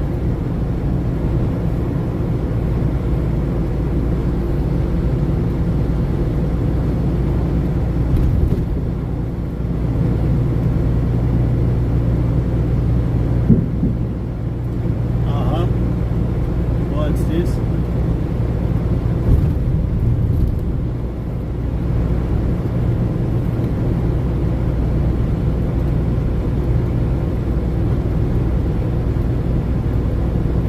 Dumme Stange umgefallen, glaube ich. Ja, Urlaub. Ja, schöne Bescherung. Ja, ich habe letzte Woche gehabt. Ich wollte eigentlich gar nicht mehr anfangen. Ich habe gesagt, ich mache heuer nichts mehr, aber naja.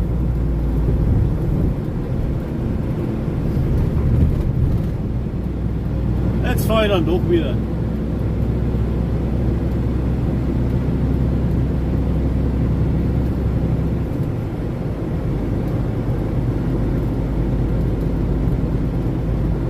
Bist du ein oberbayerischer Oberbayer? Sei mir gegrüßt.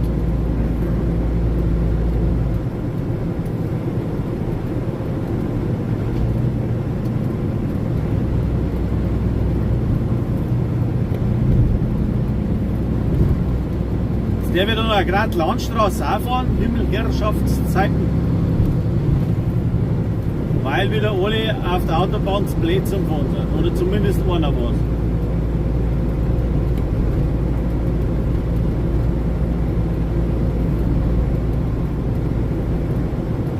Ich darf aber nicht so viel reden, weil dann gehen die Leute wieder weg vom Stream, weil mich keiner versteht. Ich arme Sau, ich sollte doch mal Hochdeutsch lernen.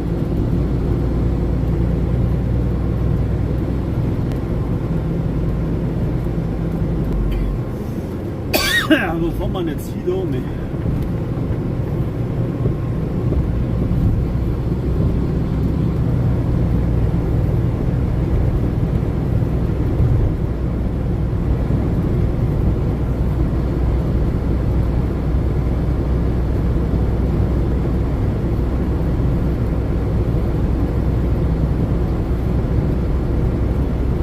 Dann haben sie mir jetzt die Autobahn gesperrt, jetzt gehe ich da über die Landstraße zum umfahren.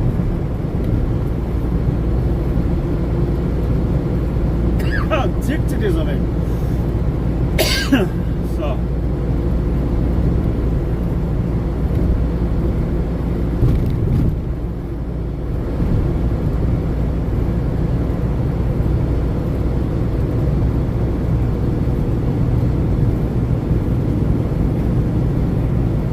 Ui, da ist immer noch Stau. Da glaube ich, hat es gescheit geschrieben. Da ist ein Kilometer weiter Stau. Wow. Schön. Schön blöd. Da muss ich praktisch über die Autobahn heimfahren. Über die Landstraße.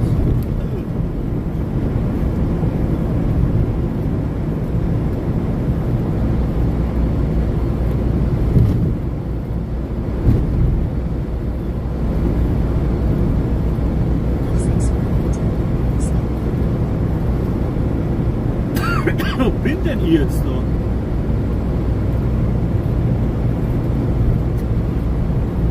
Eigentlich, ja du.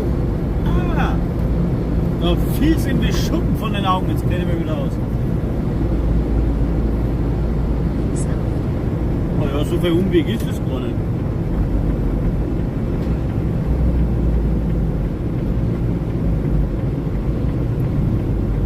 Auf der U15. So.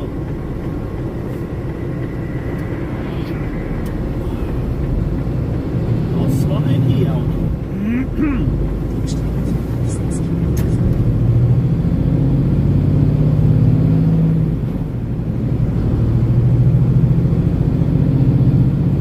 Nein, dann fahren wir in die Landstraße, gell?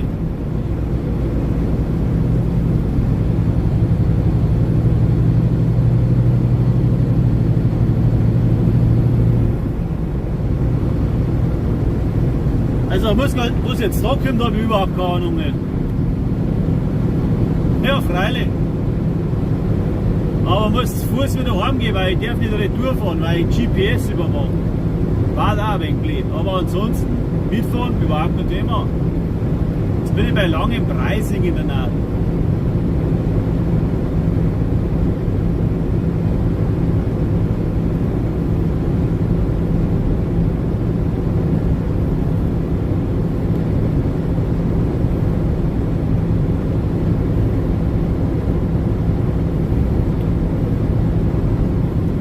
Dann fahren wir wieder Runden miteinander.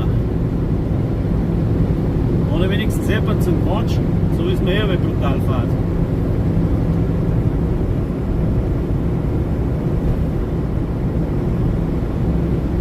Meine Firma ist in Deckendorf. Da ich einen Namen nicht sagt, den muss man verzeihen. Ja.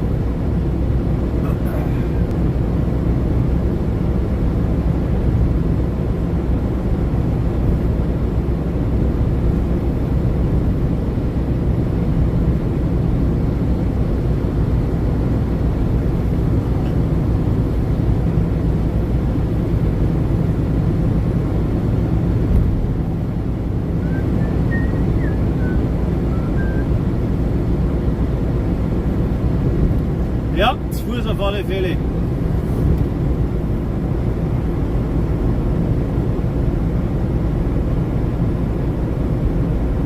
Werden das sein 60 Kilometer, also wäre gar nicht gegangen. 70.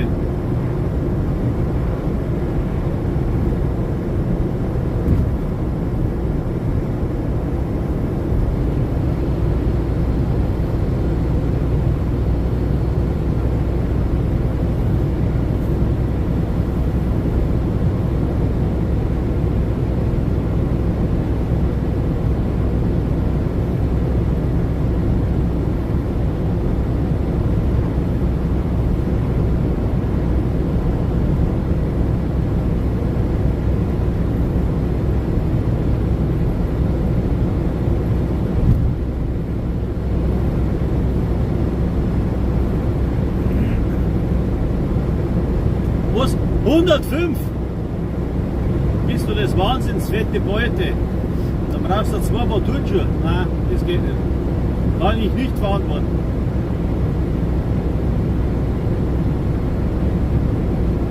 Wenn das Rennen müssen, braucht er wahrscheinlich einen Reanimator.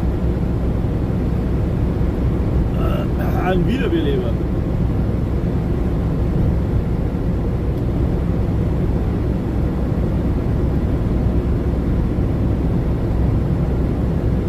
Ja, da, Eichingen von der Station. Ah, ist eine schöne Gegend, gell? Da bin ich jetzt aber definitiv auch noch nicht gefahren.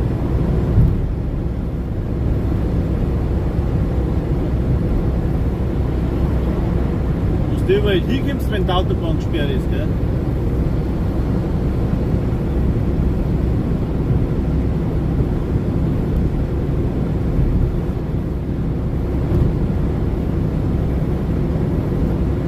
Nein.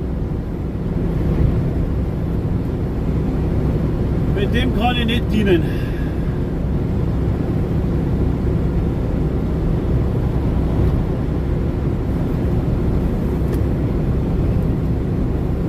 Aber gefrorenen Stickstoff könnte ich dienen, ja.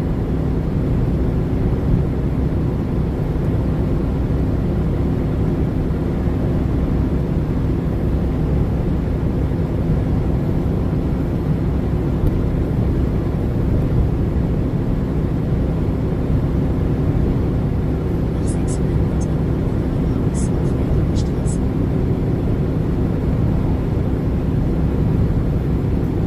Mittendrin steht nur live dabei.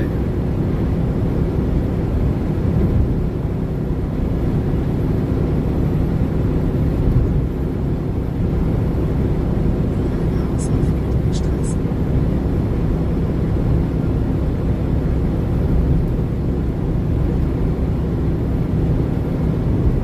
Nach 600 Metern rechts abbiegen auf Landshütte Straße. Schiebern nach 1890.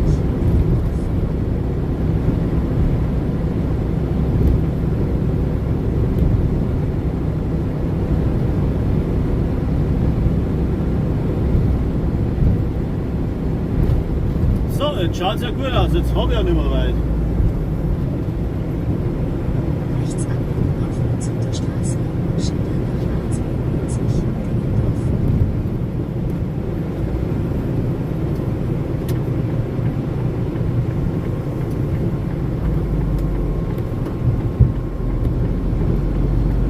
Rennstreckenverlauf 5 Kilometer vor.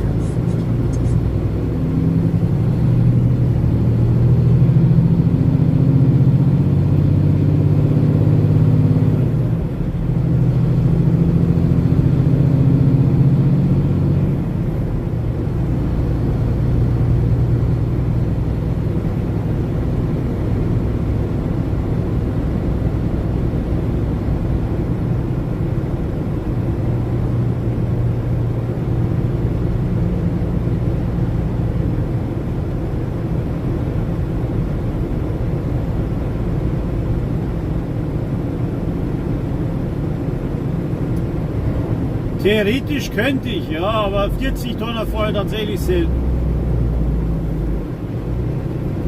Weil das sind bei uns nur die Feeder, also die Zufahrer oder Zubringer. So.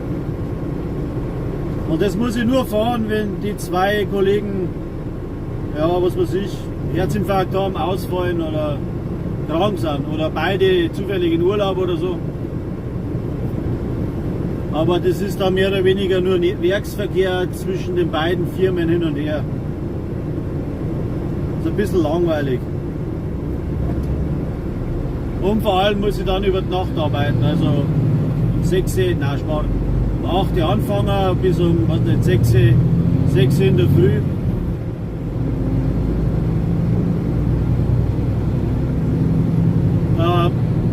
Wir haben ja keine Spedition nicht. Von dem her gesehen, kleine Firma, ja, was will man haben? 350 Mitarbeiter ungefähr. Plus, minus 50, keine Ahnung.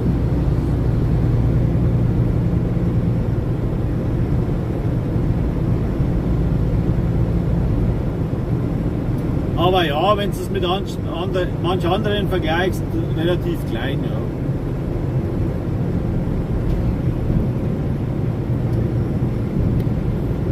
So, da habe ich ihn schon wieder gefunden.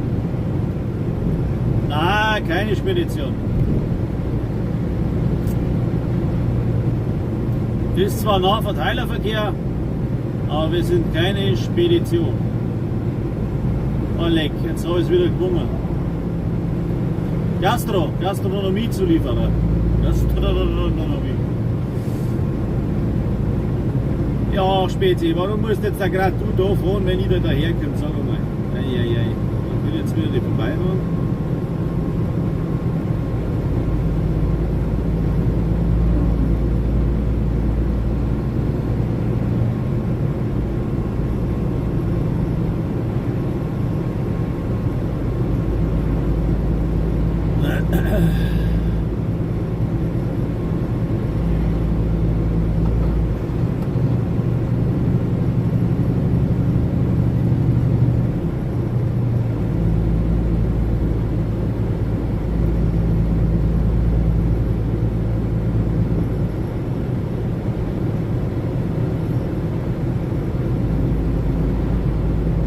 Jetzt muss der mit seiner Senfgurken da umeinander rutschen. Fix Lulu.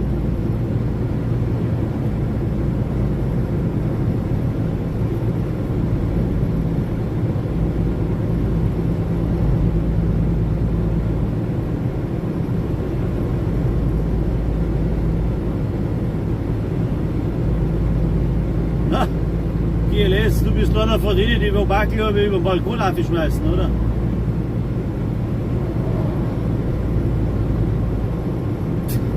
Hast du mal so eine bescheuerte Werbung gegeben? Oder was war denn das? Ja, Werbung oder. Ja, irgend sowas. Auf Insta, glaube ich, habe ich das einmal gesehen. Die 3 Zustellarten GLS, DPD, UPS und Post 4 waren's.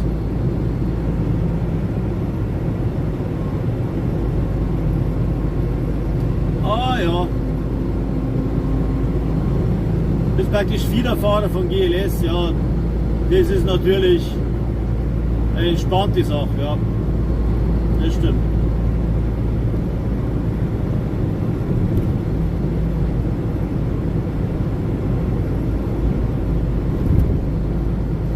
Ja, wenn es regnet oder schneit, dann sechst du es nicht. Ja, ich sag doch Federfahrer. Wechselbrücken. Mit Anhänger hoffentlich. So, jetzt.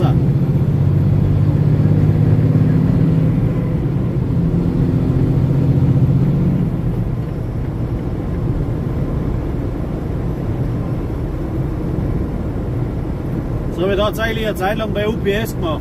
Wechselbrückenaufleger.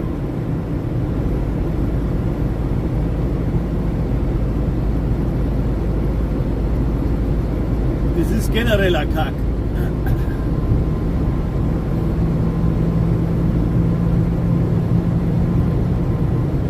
Servus, Sigi.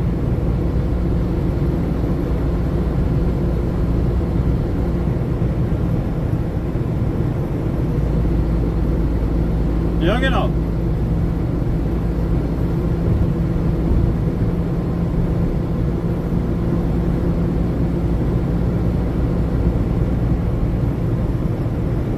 Nach 600 Metern Kreisverkehr geradeaus auf Mühlenhof.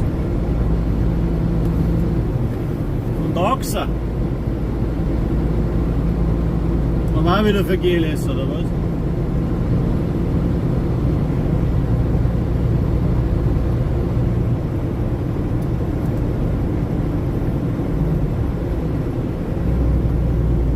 Der Chiki-Sigi. Servus.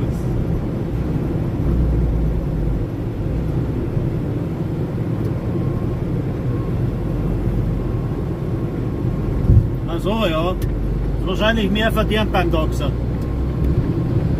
Kann ich mir vorstellen.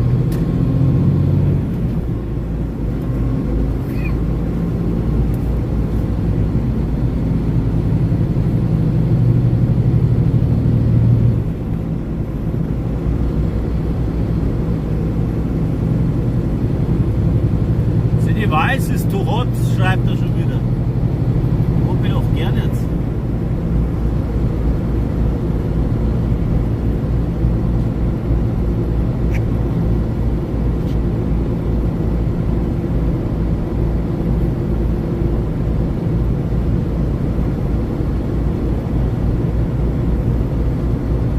So, jetzt habe ich aber nicht mehr allzu weit.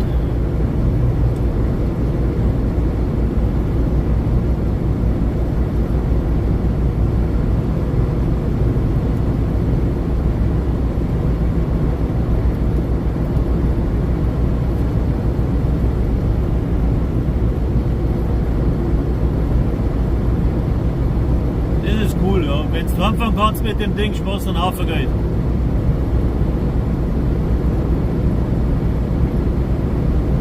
Bei mir ist es zwar auch nicht so schlimm, ich habe gerade 10 Minuten in der Arbeit.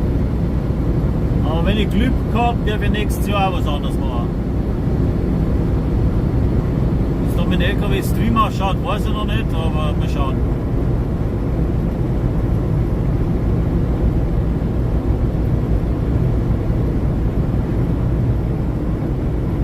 Nach Garching. Ja, da war ich heute in der Früh. In der THU.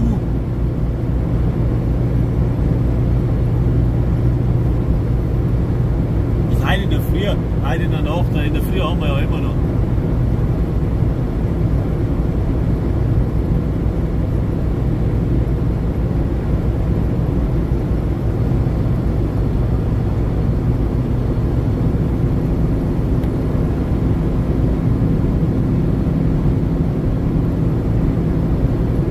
Ja, ich darf mit dem LKW leider nicht anfahren. Es ist laut Firma aus hygienetechnischen Gründen nicht möglich.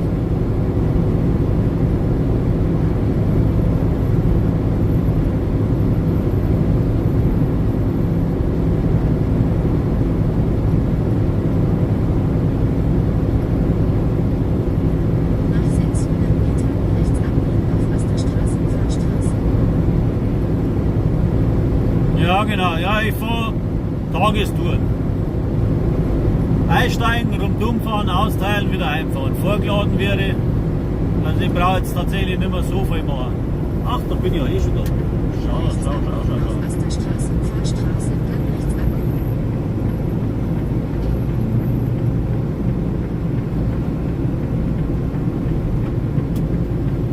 Ja, ja, Rechts abbiegen, dann geradeaus. ist schon seltsam, aber mei, wenn sie es so haben wollen, ich mag da nicht streiten.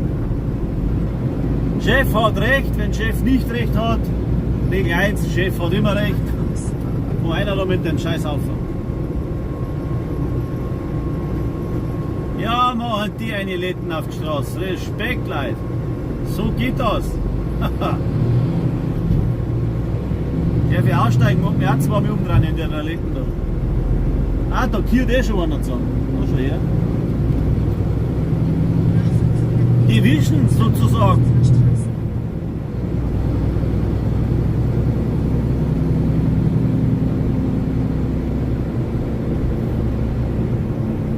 So, beim nächsten, da muss ich jetzt ein bisschen ausladen. Das kann dann nochmal zwischen 10 und 15 Minuten dauern.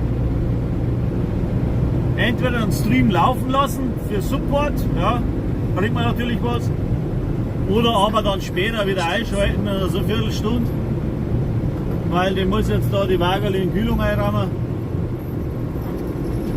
Weil sich die gute Frau nicht mehr so schnell kriegen kann. Ihre Feiz in Kreuz wird zaum mit ihren 70 Jahren. Nach 400 Und das kann ich nicht verantworten, dass die ihr Klump selber aufräumen muss. Also folgedessen mache ich das für sie. Und hier gibt es dann auch einen Kaffee und ein Frühstück, das haben wir uns ausgemacht.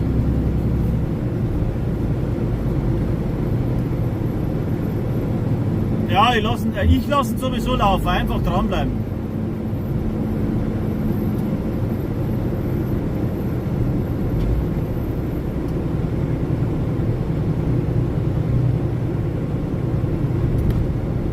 nach links abbiegen, um auf Fahrstraße zu bleiben, dann links Oh, das Popperle umdreht. Ja, passt.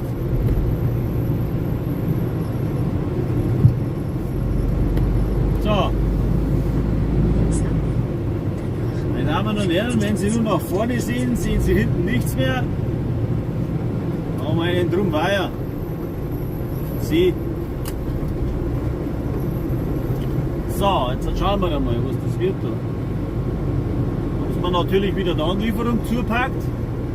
Das kann ich jetzt aber auch ganz gut, weil ich dann ihren Rest zupack. Ja.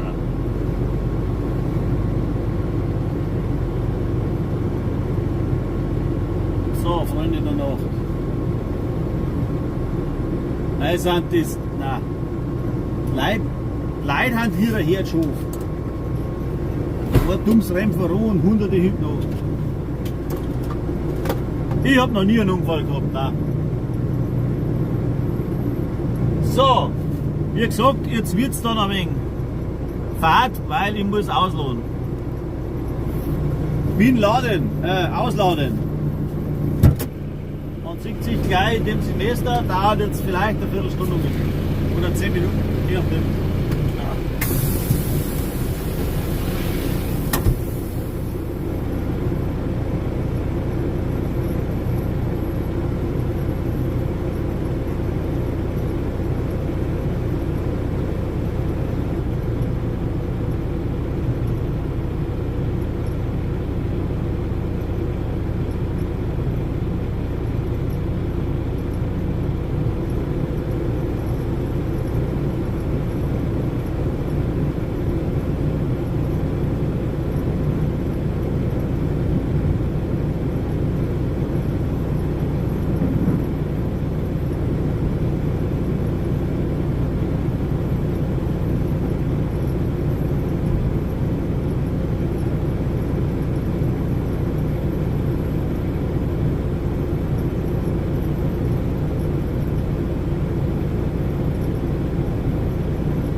So. Dann wir wieder weiter im Text.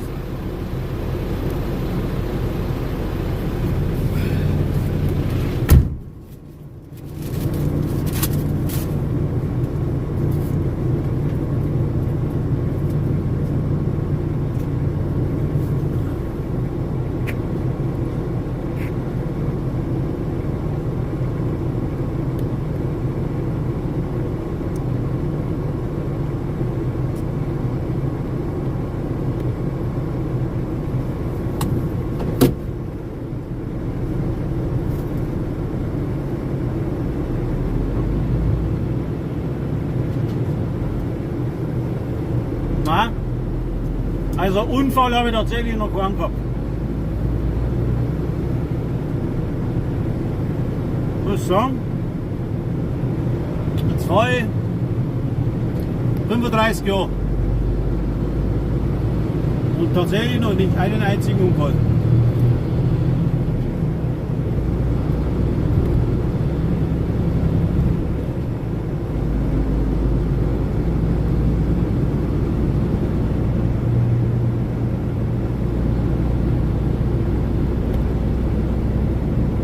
Ja, ich bin auch wieder da.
Da bist du da duscht oder was?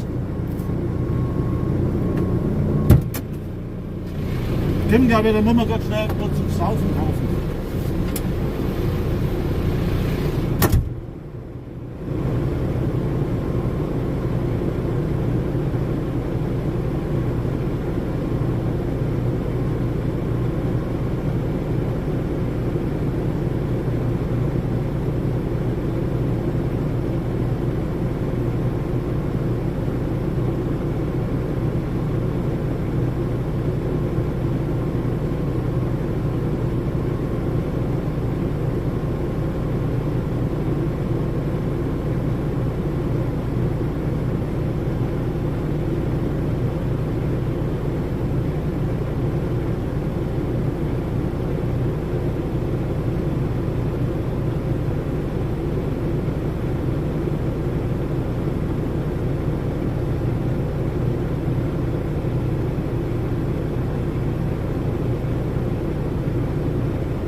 So, peace, love, trucks and rock'n'roll. That's my life.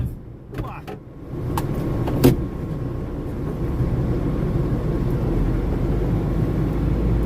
Einmal kein Pizza-Feeling. Was war's das?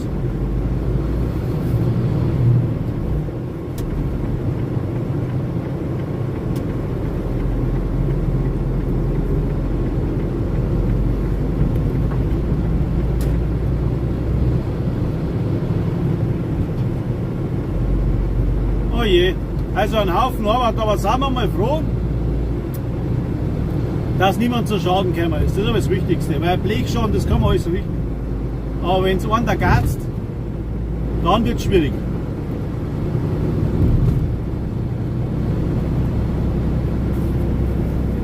So wie bei uns, beziehungsweise in der Hauptstraße. Da hat er von der Sixt Autovermietung ein Auto rangiert und hat wahrscheinlich, also er sagt, er hat Sekundenschlaf gehabt.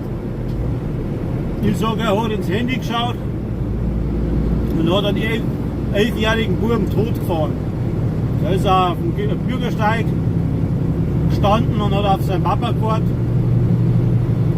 Und wie der Papa dann gekommen ist, war der Bub zwischen Hausmauer und Auto drin. Ja, da hat man natürlich gar nichts mehr machen können.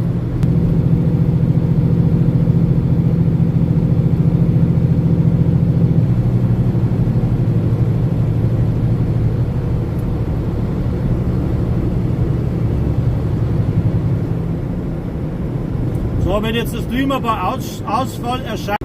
Ah, da fährt es den Scheißdreck hin. Kann man das Feld wieder ein wenig aufbessern, ha? Okay.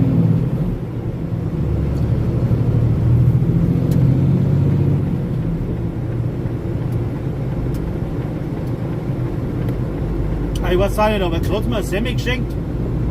Eine Wurstsemmel. Ich muss sagen, irgendwas schmeckt ja nach Spülmittel.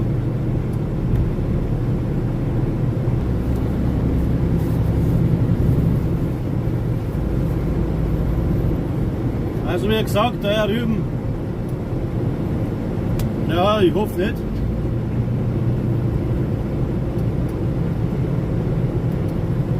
Na, wenn es vergiftet wird, hat es ein bisschen so süßlich schmecken, aber das schmeckt eher nach Seife.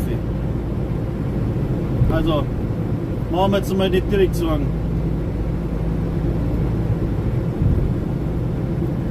Boah, er hat die Mühe, es auszupacken. Ich möchte jetzt da rein, verdammt.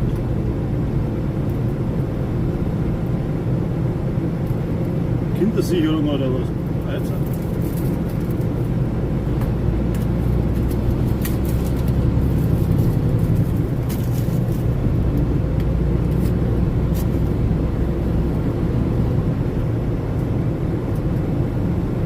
Oh, hör mal auf, ey. Da habe ich auch schon was durch. Ich sag gerade Dönerladen Joghurt. Joghurt haben sie was gefunden. Das diente zur Vermehrung.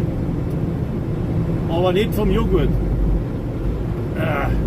Alter, sogar in der Zeitung gestanden.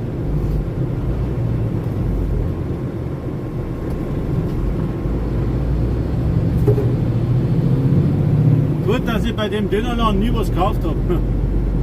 Hätte mir wahrscheinlich auf der Steuer abgespart.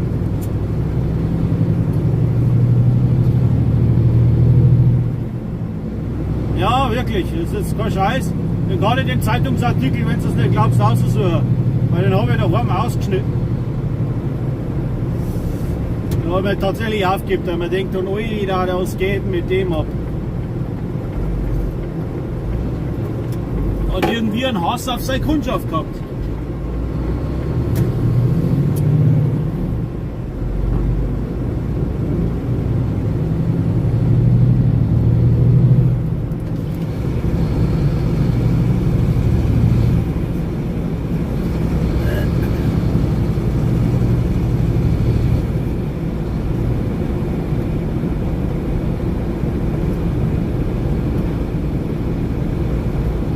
Naja, bis du so 5 Kilo Eimer voll hast, das dauert dann schon ein bisschen.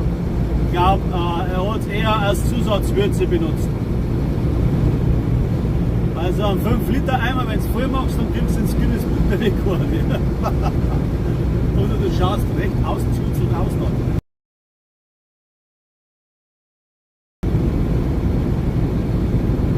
Da schau her, darum haben sie den Bude eingerennt.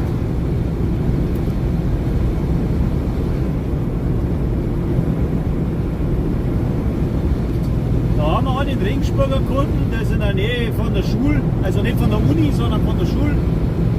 Ich weiß nicht, was das für ein ist, Gymnasium oder Realschule, keine Ahnung. Aber der kriegt in der Woche, jetzt heute fest, über 120 Kilo Joghurt. Die sind auf eine Woche weg. Jetzt Jetzt, wenn man so überlegt, was in einem Döner Joghurt reinkommt, ist ja nicht wirklich viel.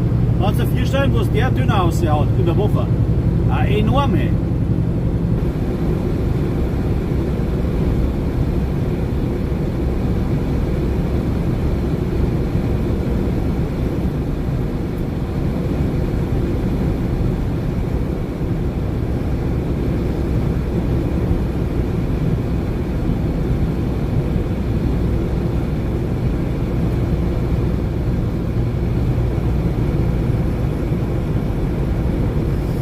Aber wieder Ausfallerscheinungen da.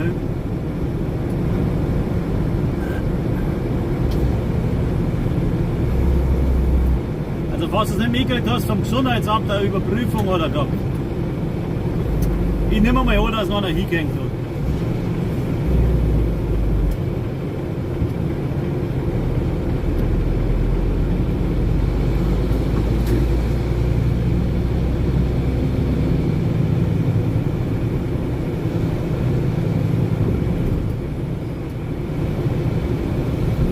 So.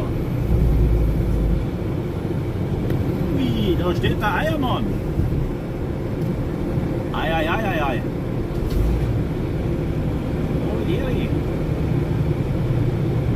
So, dann fahren wir da her.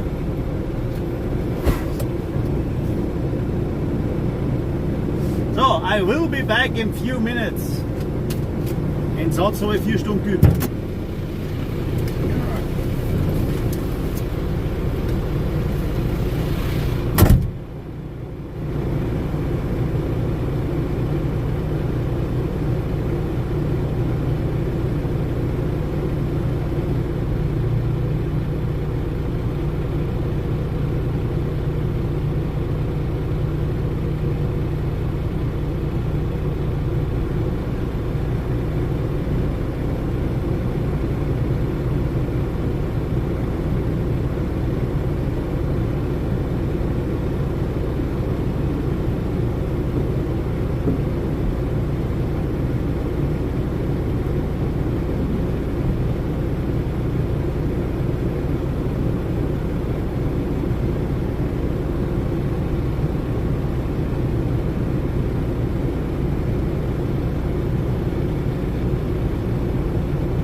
wieder. Ah ja.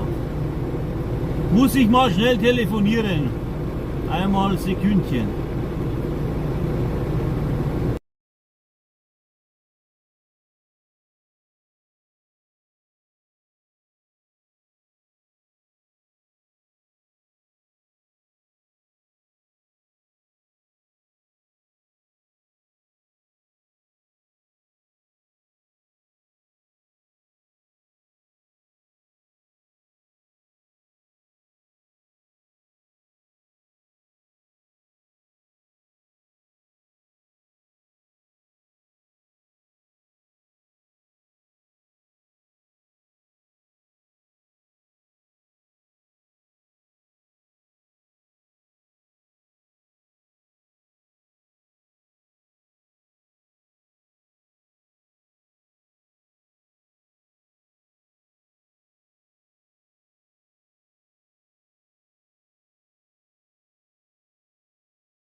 So, jetzt geht der Ton wieder, war am Telefon.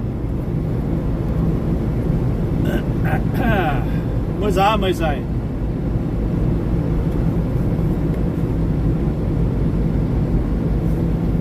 Meine Frau fragt mich täglich um mein allgemeines Wohlbefinden. Ne? Muss man dann schon auch mal telefonieren dürfen.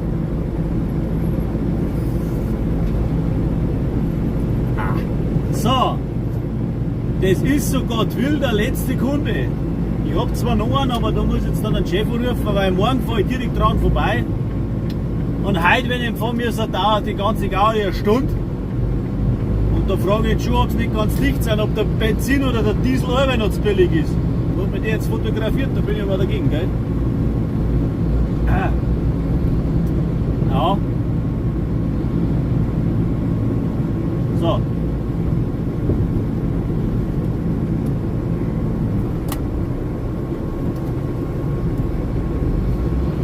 Schauen wir mal, hat er gesagt.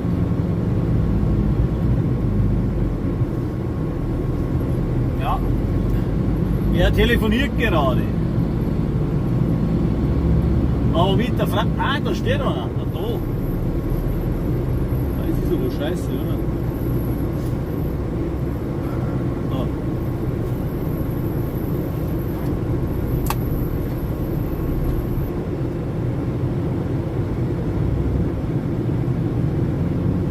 Oder Hut halt so quasi, ja, ich möchte jetzt rausfahren. Ja, dann warten wir halt noch mehr weg. Dann schleicht ihr aber auch mit deiner Kisten.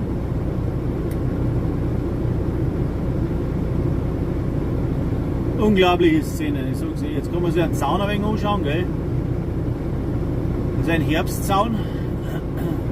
Kennt man an die bunten Blätter. Jetzt fahr weg mit deinem Scheißhaufen. Fix Lulu. Nein, jetzt zieht er der oben über den Bugel. Wenn man Rente hat, sollte man halt aufhören. Wird so schon seinen Grund haben, warum da mal so.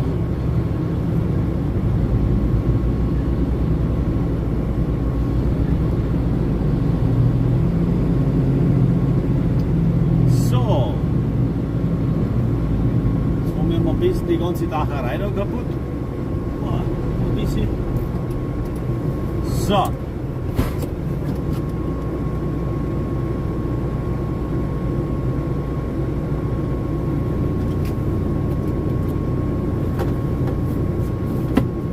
Schauen wir mal.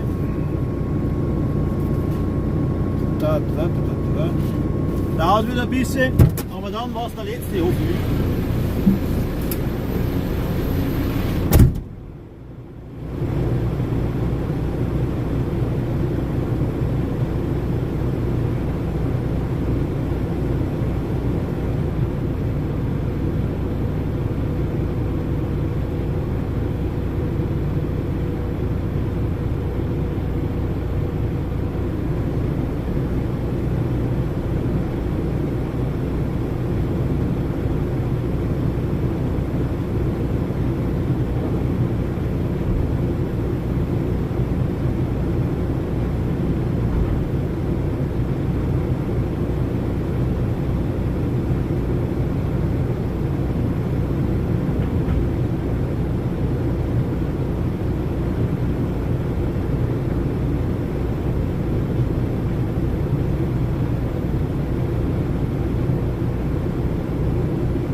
Was wäre nicht schön? Telefonieren unterm Fahren, ja, mit der Freisprechanlage geht das schon. So, jetzt muss ich meinen Chef anrufen, und wenn ich jetzt zu dem nächsten noch hinfahren muss, dann brauche ich noch mal eine Stunde extra. Und am Morgen kommen wir direkt dran vorbei. Dann schauen wir mal, was er sagt, der Bursch.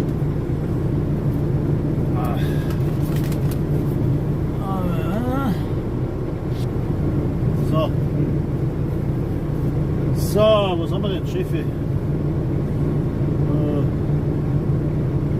7 Minuten.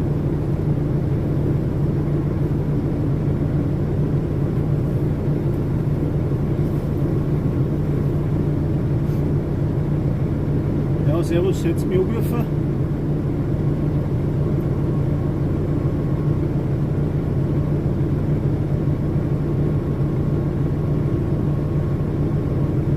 Also, minus 23 plus 4.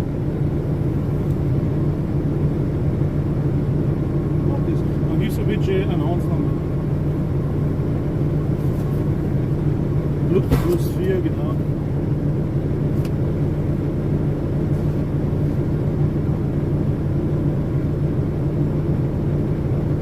Ja, nur eine Frage. Und zwar haben wir da einen in Bodenkirchen heute dabei, da brauche ich heute eine Stunde. Und morgen darf man vorbeifahren. Ja, das habe ich noch ja gut.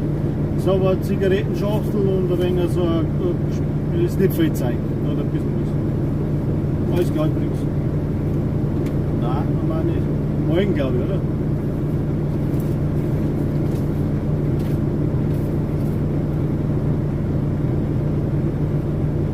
Ist aber nicht der vom Ding draußen, oder? Der, der zuerst im Felden war, das ist nicht der, oder?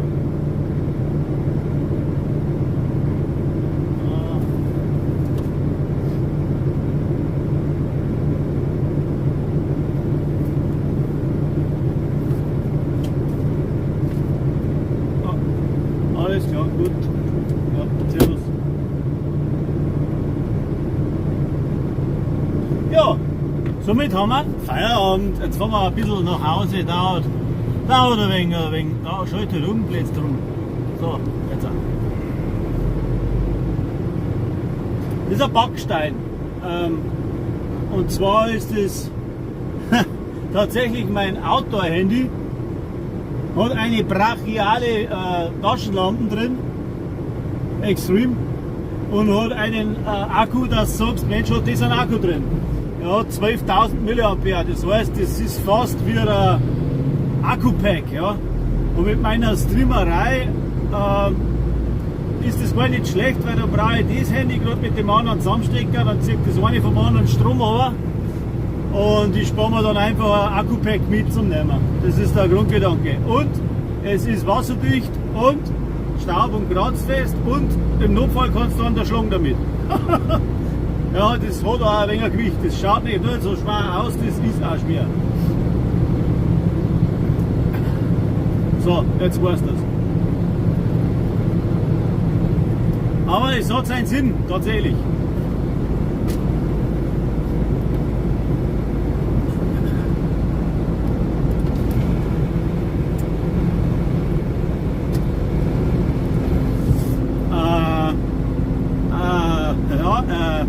Moment. Ist ein Samsung A? Nein. Es ist auf alle Fälle ein Samsung und ich habe mir es extra für das gekauft. Weil eine scheiß gute Kamera drin ist und auch vom ganzen Prozessor her muss es halt schnell sein, weil wenn ich Multistream mache, also gleichzeitig Twitch und YouTube, dann braucht es ein bisschen Power und funktioniert ganz gut, oder? Weil die Löcher, was ich drin habe, das liegt nicht an meinem Equipment, sondern das liegt am Handynetz, ne? Weil dem komme ich ja nicht aus. Aber Scheiße, was ist das für ein Handy? Ich kann es dir gar nicht sagen. Auf alle Fälle ein Samsung. Wenn mir nicht alles täuscht, der Galaxy A25. Da müsst ihr jetzt aber liegen. Ja, zu spät. Ja, und vorbei.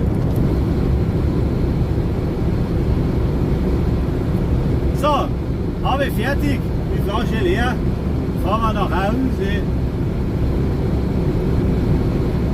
werde ich wissen. Ja, also viele haben mich auch schon gefragt, warum ich auch hochkant stream, also im LKW. Es hat eigentlich zwei Gründe. Erstens wird der Hochkant-Stream als Short verteilt, also er taucht in die Short-Feeds auf. Ist natürlich für mich besser, weil mich ja in der Regel keine Sau nicht kennt. Und folgedessen muss ja irgendwie einer die Chance haben, mich zu entdecken und dann vielleicht auch ein Abo raushauen, wenn es denn dann passt. Boah, scheiße. Aber mit einem normalen Stream, ich habe zum Beispiel eine GoPro verbaut, mit der könnte ich in 4K streamen. Problem bei der ganzen Geschichte ist, dass das keiner empfangen kann, weil am Handy hast du dann ein Mini-Foto, weil das Handy das nicht verarbeiten kann. Zumindest, wie wir es einmal getestet haben, war es so. Und das Video wird dann von YouTube auch so gut wie überhaupt nicht verteilt, weil eben kein bekannter Name das macht. Ja. Noch nicht. Ja. Aber was nicht ist, kann ja noch werden. Das liegt stark an euch, wo zuschauen. Jedes Abo, jedes Like, jeder Hype oder was das ist, momentan weiß ich gar nicht, was das ist, aber das habe ich gelesen. Abo, Hype, Like, alles hilft mir weiter. Ne? Eine Mitgliedschaft hilft mir auch weiter. Zum Beispiel, so jetzt habe ich wieder alles sauber geraten, dass ich es auch mal gesagt habe. Ist mir voll peinlich, aber das steht im Creator Newsletter, man sollte es immer erwähnen. Ja, ich frage mich gerade warum. Ja, das ist Full HD, was ich jetzt noch habe. Ja. Aber wie gesagt, wenn ihr es breit macht, die ganze Garde, also Breitbild, dann wird es von YouTube fast nicht verteilt. Also da kriegt halt nur die eine Benachrichtigung, die mich schon kennen, ganz normal. Aber als ich auf Kroatien gefahren bin, 11.000 Aufrufe gehabt. Und das ist für das, dass ich so wenig Abonnenten habe, schon ein ganz schönes brutales Ding. Ne? 11.000 Aufrufe ist für mich Wahnsinn. Mal für ein Short-Video wahrscheinlich auch nicht so prickelnd, weil ja, manche haben da über Millionen Aufrufe und was weiß ich was. Aber ja, man muss halt irgendwie ein bisschen strampfen, dass die Leute kennenlernen. Wenn es dann nicht taugt, was sagen, ja gut, dann weiterschalten, was das, aber man muss denen, die was gefällt, halt auch eine Chance geben. Ja. Das war halt mein Gedanke bei der Geschichte. Und darum haben wir hochkant und das sieht man am Handy halt am besten. Und ob ich was verdiene, ja klar verdiene ich was, aber nicht, dass man meint, das sind jetzt Hunderte von Euro, das ist eher noch im Peanuts-Bereich. Ja. Ich habe jetzt, ist ja kein Geheimnis nicht, aber ich habe jetzt auf 5 Monate habe ich einmal 100 Euro gekriegt. Ja. Also, wenn es das ausrechnet, sind 10 Euro im Monat. Wenn man davon ausgeht, dass mich ja, Handykosten, die ganzen Kosten, die ich halt habe, mag ich jetzt gar nicht aufzählen. Das sind weit mehr als 100 Euro. Ja. Aber ich mache es ja just for fun. Weil wenn er Geld reingeht und sich die Sache irgendwann deckt, dann ist es recht. Reich werden werde ich mit dem Ganzen bestimmt nicht. Das ist mir auch klar. Aber es ist ja mehr ein Hobby und das soll es auch irgendwie auch ein wenig bleiben.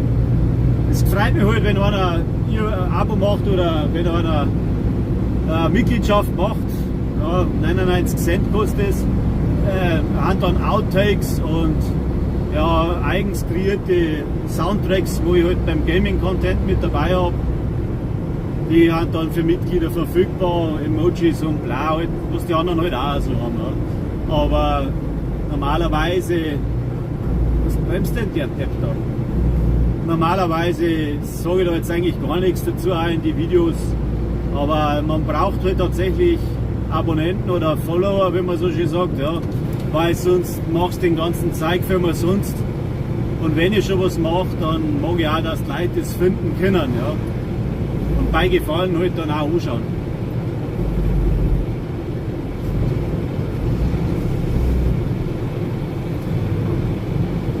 Also tatsächlich ist es so,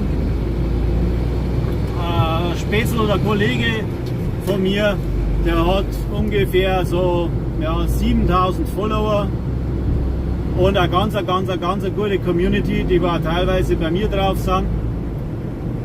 Und bei dem sind ungefähr so 400 Euro im Monat rumgekommen. Aber der hat das Fulltime gemacht. Ja.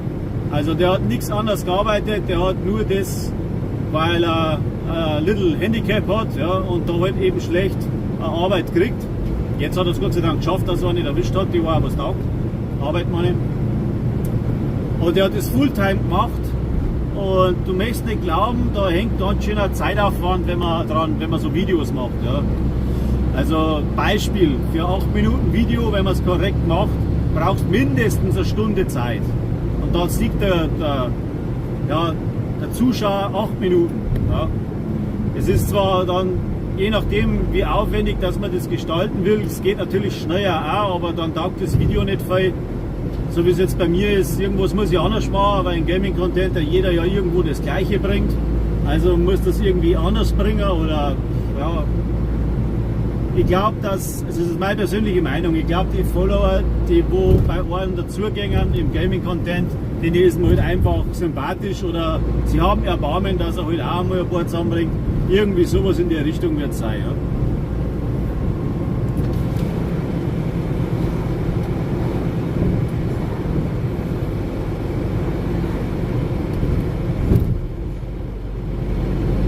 Na, das stimmt nicht. Also beim Stream weiß es tatsächlich nicht, weil es mich auch tatsächlich nicht interessiert. Aber bei den Videos ist es so, dass die Videos, die müssen halt dann GEMA-frei produziert werden oder du bist Lizenzinhaber, wenn du irgendeine Musik hinten drauf hast, das was im Video zum Hören ist. Und ab 1000 Follower kannst du von YouTube Werbung schalten lassen. Ja, und bei dem ist es dann nur so, dass tatsächlich du jetzt nur sagen kannst, welcher Genre nicht gebraucht wird. Also bei mir sind normal in der Werbung die Handy-Games und so, die habe ich gesagt, die habe ich gestrichen. Also du kannst praktisch nur die Sparte auswählen, wo es Werbung bringen und was dann kommt, wählt YouTube aus. Also die schauen sich das Nutzerverhalten an von den Zuschauern, der gerade dran ist, ja, und dementsprechend hauen sie dann Werbung drauf. Und ich kann halt ein Video entweder monetarisieren oder so ähnlich heißt das. Ja, dann kommt am Anfang Werbung und wenn es nicht ausschalte, dann kommen so Mid-Rolls. Also das ist die Werbeunterbrechung nach 8 Minuten oder nach 10 Minuten. Und da ist nochmal die Möglichkeit, dass es praktisch oft mittel oder wenig bringst. Ja, je mehr Werbung das schaltest, umso mehr Kohle kriegst. Aber das sind auch Centbereiche. Ja. Und ja, so in der Richtung. Und natürlich, je mehr dass das Video anschauen, umso mehr verdienst du dann dabei. Aber nicht erst nach 10 Minuten, sondern wenn der anklickt und die Werbung kommt, ist schon mal was verdient. Wenn er dann natürlich das ganze Video schaut, dann steigst du in der Rangliste, wird dein Video besser verteilt und. Ja. Darum haben auch große Streamer manchmal das Problem, dass wenn sie was Neues bringen, ihre Community bitten, das Video durchlaufen zu lassen, ja, damit es von YouTube dann besser verteilt wird und auch von den Leuten, denen der Content gefällt, gesehen wird. Ja, weil es hilft dir nichts, wenn du das Video aufhörst und es wird nicht verteilt von YouTube, dann kann das Video noch so gut sein. Es wird keiner anklicken, weil ja es keiner findet. Ja. Und das ist die ganze Gaudi und Geschichte dabei. Und bezahlt wirst du jetzt nicht nach Minuten, sondern wie oft das Werbung kommt. Im Stream denke ich einmal, kommt es, wenn man einschaltet, an Stream kommt eine Werbung, aber dazwischen drin habe ich es eingestellt, dass ganz, ganz wenig kommt, weil mir das selber nervt, wenn ich irgendwas anschaue und dann alle 5 Minuten Werbung kommt. Ob es dann so ist, weiß ich nicht, weil ich tatsächlich nicht sehe, wann die Werbung kommt.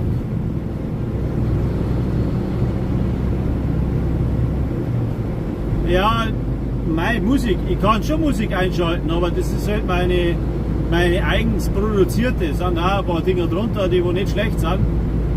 Aber ich muss sagen, ich kann praktisch über das, ich habe Prism Live, ja, was ich jetzt übers Handy laufen habe oder über meine Kamera laufen habe. Und da könnt ihr eine Playlist reinladen. Dann ist es so, als wäre, wenn du digitales Radio hören würdest. Ja. Schalte jetzt meinen normalen Radio ein, dann klingt das absolut blechern, weil das dann alles von meinem Außenmikro praktisch abtastet wird und dann ist die Klangqualität enorm kacke. Und ja, GEMA. Ja. Im Stream kann ich sogar die Musik laufen lassen, aber wenn der Stream dann zu einem Video abgespeichert wird, dann muss ich entweder die Musik rausschneiden stumm schalten, ja, und das ist mir zu blöd. Also ich muss ganz ehrlich sagen, da lasse ich ein Radio lieber aus. Freilich war es jetzt ein schöner, wenn im Hintergrund ein wenig so eine Musik laufen wird. Aber ich habe es auch schon mal, ich habe einen Hintergrundsound drin, den kann ich einschalten. Jetzt auch. Aber ich denke mal, ja, muss ja nicht sein. Also, es ist, mein Motorgeräusch ist da, ich meine, es ist ein LKW-Livestream, ja. Und es sollte halt dann schon keine Disco-Vorstellung oder sonst was sein. Und ich denke, die Musik, was man anhöre, werden die meisten wahrscheinlich dann ausschalten. Weil Musik ist wie Politik, es polarisiert, ja. So, jetzt haben wir wieder auf 10 Minuten einen Haufen Scheiß gelabert, oder?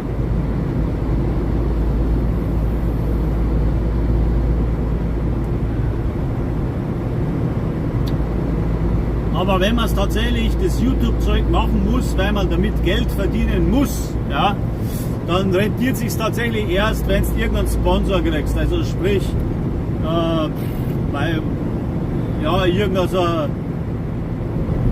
sag mal, das Energy Drink oder so, ja, da wo du halt dann Werbung machen musst, also selbstgesprochene oder mit Bildern selbstgesprochen eingeblendet etc.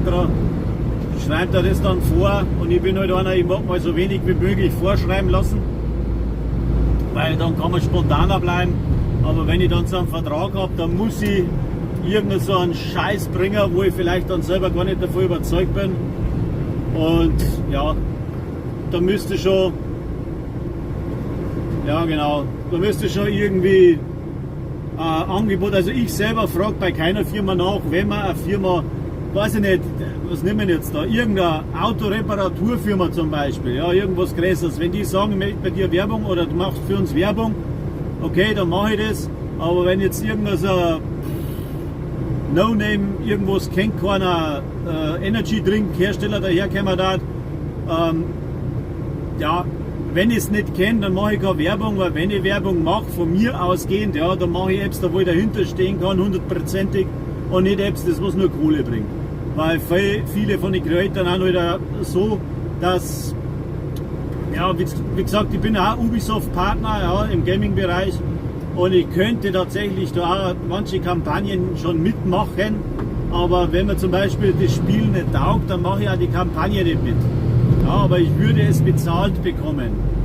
Also ich könnte mir da tatsächlich nicht wenig Geld verdienen damit. Je nachdem, wie viel, dass wir dann wieder die Videos oder die Streams anschauen. Das hängt immer dran, es kommt immer darauf an, wie viele Leute die Videos anschauen oder wie viele Leute im Stream sind. Ja, nachdem wirst dann du bezahlt, was halt ausgemacht ist. Aber es kann wirklich viel werden. Ich weiß zum Beispiel, der Adventure Buddy, der Felix, ja, ich weiß nicht, der eine oder andere kennt den, hat so einen Lost Place Kanal, momentan glaube ich mache eine Backpacking Tour, eine Radtour, ja, irgendwie, weiß nicht wo durch Deutschland quer durch, auf, weiß nicht wo er hinfährt, irgendwo auf Schweden glaube ich, oder keine Ahnung.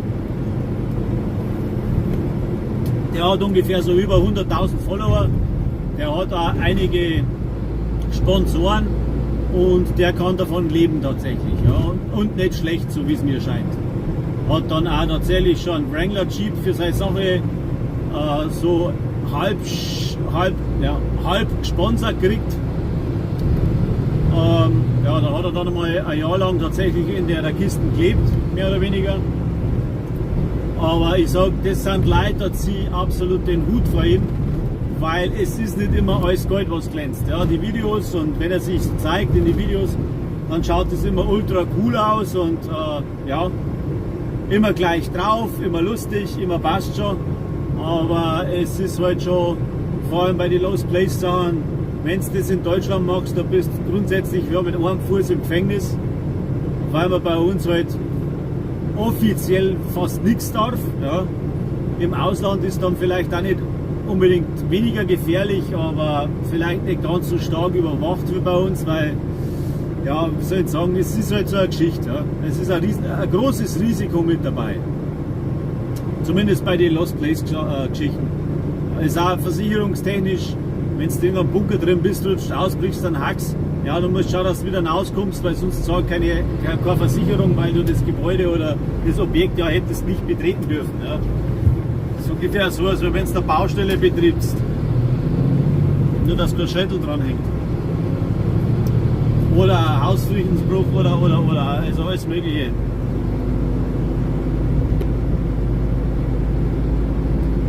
Also vorstellen, nee. Das ist also 5 Jahre. Schau, ich habe jetzt angefangen vor, ja, ich sage jetzt mal, einen Kanal habe ich schon sehr lang, aber eigentlich nur zum YouTube schauen und machen tue ich jetzt seit 1,5 bis 2 Jahren ein bisschen was, ja. Aber mein Leben davon, jein. Wenn's, macht ein Hobby zum Beruf, aber ich denke halt, wenn man dann irgendwann einen Druck kriegt, dass man liefern muss, ja, so wie der Attenfahrer, ja, ja, von Straubing in der Nähe ist er. Der ist durch Instagram brutal bekannt worden und er ist halt ein lustiges Mandal, ja. Und macht jetzt tatsächlich so Comedy-Touren auf der Bühne und was weiß ich was. Also der lebt davon, aber das ist auch aus einer Not entstanden, ja. Weil einfach Geldsorgen und alles kostet was. Und der macht auch keinen Hehl draus, er will Geld damit verdienen, ja. Bei mir, mein Gott, nein. Freilich, jeder freut sich, wenn er mit seinem Hobby Geld verdient, aber wie gesagt, wenn sowas wie ein Nebenjob eine Geldmenge reinkommt, dann ist für mich gut. Ja. Voll damit, da muss schon extrem viel Geld sein, dass ich sage, gut, ich mache jetzt das, weil du verkaufst einfach deine Person. Ja. Und du musst nicht furchtbar stark aufpassen, dass nicht das, was du privat machst, auch in die Social Media Kanäle da irgendwo irgendwie reinrutscht, dass du nicht siehst schon wie ausgeht. Miss Piggy Life, brutal.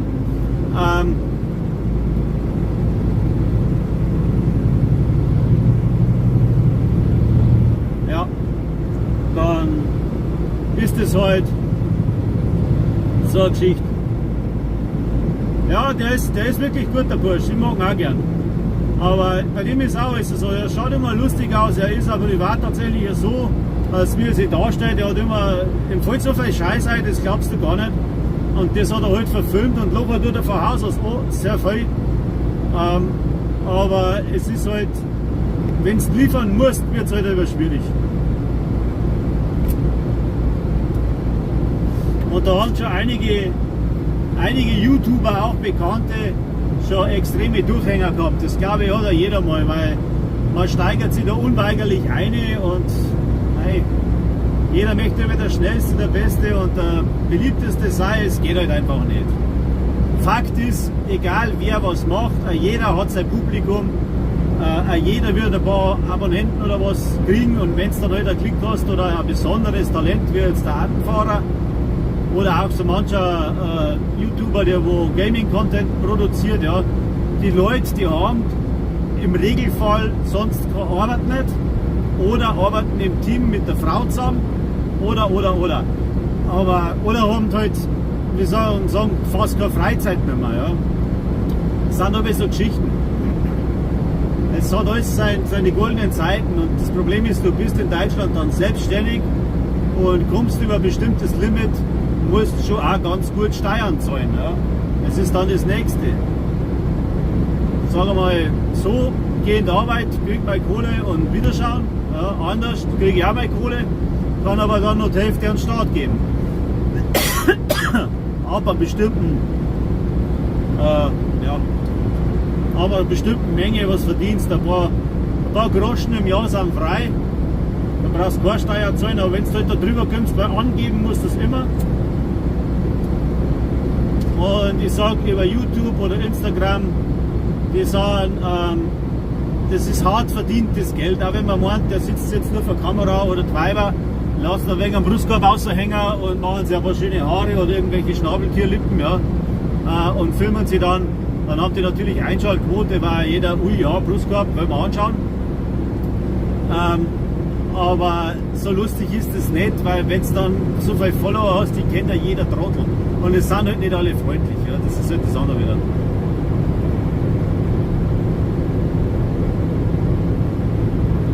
Ja genau, von den Influencer ist so, Das, wenn du machst, dann war es das mit der Privatsphäre. Also, das kannst du machen, wenn du, was weiß ich, Hauptabnehmer oder Hauptleute Deutsch sind, wo in Deutschland zuschauen und du sitzt irgendwo auf Mallorca oder sonst irgendwo, wo du nicht direkt gleich dann dran bist. Und die meisten machen das ja, denke ich mal, dass dann irgendwann irgendwie ins Fernsehen in irgendeiner Social Media Soap Scheißdreck reinkommen. Ja. Ja. Ich weiß nicht. Ja, ich weiß nicht, was ich meine. Protox Spezial.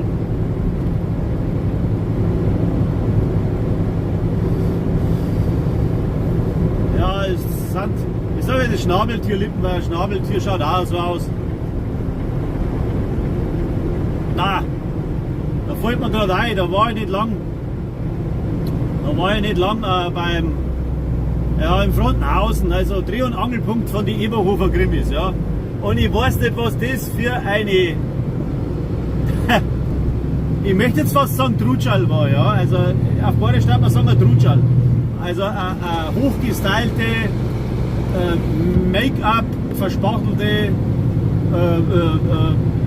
Mädchen, Frau, keine Ahnung, war schwarz zum Schätzen, die hat so viel Spachtelmasse im Gesicht gehabt, keine Ahnung. Und wie sie es dann umdreht hat, haben wir gedacht, ui, Schnabeltier live. Also brutal.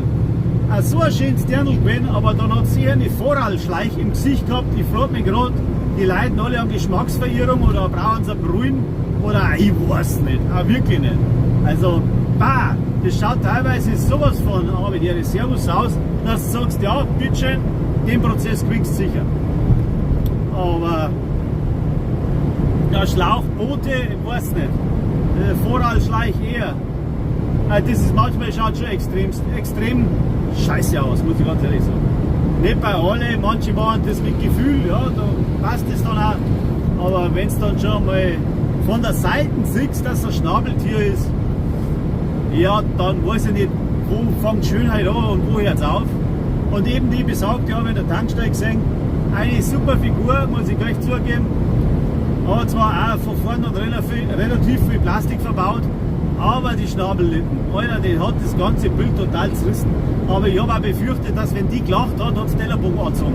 Also irgendwie hat da irgendwie gar nichts mehr passt. Das war ein Haufen Geld, aber keine Ahnung, ob die eine tatsächlich vom Bayerischen Rundfunk war oder vom Fernsehen oder ich weiß nicht. Habe ich bis dato auch nicht mehr gesehen dort, aber es war halt schon extrem auffällig. Und dann haben wir gedacht, jetzt habe ich sowas einmal live gesehen, passt, brauche ich nicht mehr nach Hollywood fahren. Nein, echt, das ist, ja, was soll ich sagen? Beim Auto sagt man ein paar Spoiler hinbaut, ja, und das haben sie jetzt halt dann umgefangen.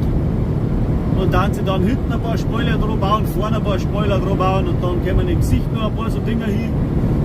Ja, dass der Gegenwind der schön pfeift, wenn er vorbeisaust. Keine Ahnung, also ich verstehe es nicht. Ich bin da eher der natürliche Mensch. Ich mag Rundungen schon, aber nur wenn es echt sind. Und nicht zu viel vor allem. Nilpferd brauche ich dann auch nicht. Obwohl ein Nilpferd hätte auch schöne Lippen. Vor allem eine große Goschen.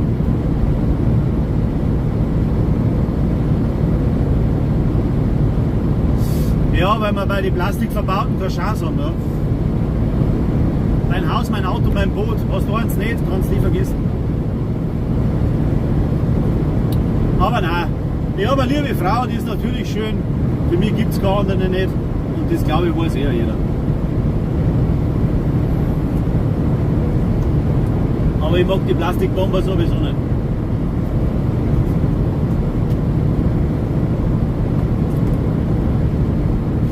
Und vor allem, wenn es dann, ich war ja erst in der Sauna, ja, habe ich einen kurzen Short drin. Ich war in Elisabethzell im Mariandl zu Gast. Und da haben wir das ein wenig angeschaut, zum Video machen bin und ich kenne einen Short habe ich gemacht. Und da war ich halt in der Sauna drin. Schade, dass ich halt da nicht filmen darf, weil das war echt, dass du sagst, ich weiß jetzt nicht. Aber da ist eine Mumie gesessen, auch mit Plastikverbauung. Aber Plastik war absolut faltenfrei und der Rest hat ausgeschaut, ja, wie soll ich jetzt sagen, gell? Also wenn du da all die Rogel schon 3 Wochen Zahnbulle im Eck liegen lassen hast und dann ziehst du es wieder auseinander. Also das ist halt dann seltenst, das ist so richtig ultra kreislig. alte Frau, ganz klar, hat Falten, aber bitte dann ohne den Plastikzeug, weil wenn das dann faltenfrei noch irgendwie dran hängt, das schaut dann, ich möchte noch gerne, aber ich kann nicht mehr. Also, wie gesagt, ich habe dann auch zwangsweise wegschauen müssen, weil sonst hätte es mir wahrscheinlich zerrissen, weil das auch noch komisch ausgeschaut hat. Und ich möchte halt dann auch ganz so nahe treten, weil vielleicht hat es auch schlechte Bräune oder schaut sie generell nicht mehr an im Spiegel. Aber ich weiß nicht auch, also das ist manchmal so richtig heftig.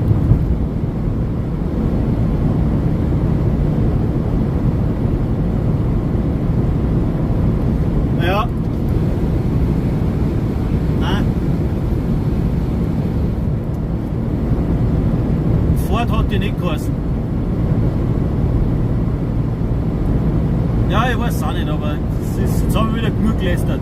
Aber manche Leute, ich weiß es auch nicht. Wenn man schon irgendeinen Makel hat, ich sage aber, der Schöner bin ich auch nicht, aber extrem selten. Und dann so gehe ich halt auf meine Mitmenschen zu. Ja.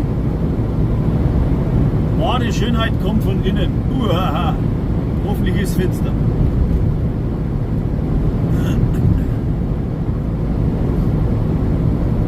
Jeder schaut so aus, wie er ausschaut, und das ist halt einfach einzigartig, ne? Weil es gibt selten welche, die gleich ausschauen. Und mit dem umeinander geschraubt hat, da schauen sie dann irgendwie alle gleich aus. Und das ist auch nicht. Das ist ideal von dem, wie eine aus zum Schauen hat, das ist auch wieder so trendmäßig. Ja. Ich habe eine Freundin gehabt, beziehungsweise ja, Freundin, ja, keine Freundin, sondern eine Bekannte oder einen weiblichen Kollegen oder einen weiblichen Kumpel, sagen wir so. Und ja, die hätte sich beinahe umgebracht mit dem Schlankheitswahn, was da mal vor der Zeit war. Die hat aber weniger gegessen, bis dann nichts mehr gefressen hat, und dann irgendwie ja, hat es nicht mehr auf 3 gebracht und die war wohl zusammengeklappt. Also die ist tatsächlich dann im Krankenhaus gelandet, auch weil unbedingt und schlank und überall das Fett dran, und dann hat es schon im Stehen gegessen, und weil das mehr Kalorien verbrennt, also die ist schon richtig ausgestiegen. Da habe ich gesagt, dann jetzt erst aufhören, weil sonst fällst du zusammen, dann brichst du zusammen, aber ja, ich weiß eh, und die hat schon einen richtigen Zwang entwickelt, weißt du schon. Und ich habe auch 2 Töchter und ich muss sagen, nein, wenn sie anfangen, ich sage mit Sicherheit zu keiner, weil von meinen Töchtern, sie ist kreislig oder sie sollte weniger essen, weil es krankert wird oder sonst irgendwas. Wenn, dann muss man so etwas umsteuern. Das soll nicht auffallen, sage ich mal, ja. Man darf alles, man darf nichts übertreiben, so ist es mit allem. Du kannst rauchen, du kannst saufen, du kannst einmal einen durchziehen. Alles im normalen Bereich, solange du das nicht mit irgendwas übertreibst. Wenn es dann zu viel wird, ist alles scheiße.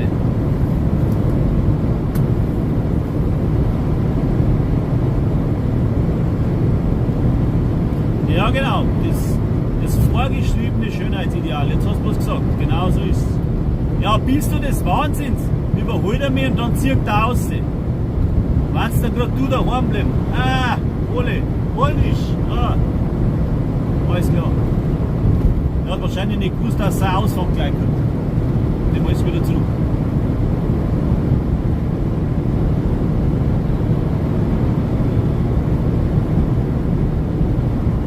So, jetzt haben wir wieder sinnlose Sachen und ein sinnloses Gespräch geführt, das gefällt mir. Beziehungsweise ich habe geredet.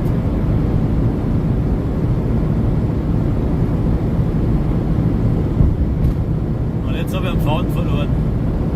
Na, wo ist er denn? So, und wir haben jetzt schon wieder meinen Kaffee ausgesucht, das kann nicht sein. So, mehr statt cool.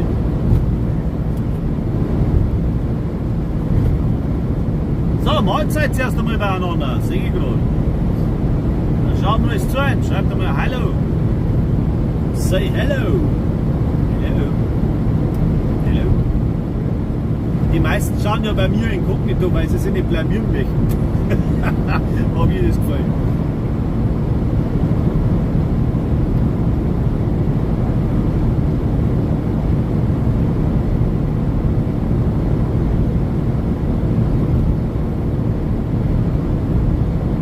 von mir ist davon, der von sie nicht singen. Aber jetzt zentern wir mal die an. Vielleicht wird dann lustiger. So, ein Bus von hinten. Sehr schön. Jetzt kommt ja schon der Bus. Hoffentlich nehmen wir uns nicht mit. Was? Der goldene Holldauer. Holledauer. Ein kleiner Holledauer. So, jetzt ein golden gewesen. Der grüne Bus fährt mit Diesel. Oder vielleicht kann er ein Windsegel setzen, also ein Topfsegel, zack, und dahin geht's.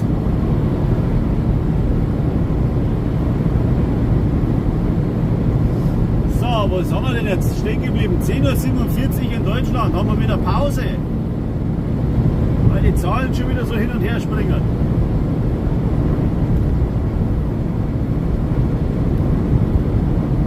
Was, ein Hybridbus? Gibt's das? Halb Mandal, halb Weiberl, oder was?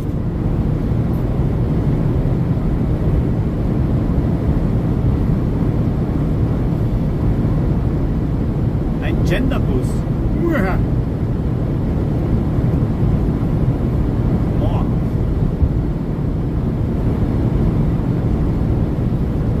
Ja, geben tut's frei auf der Welt.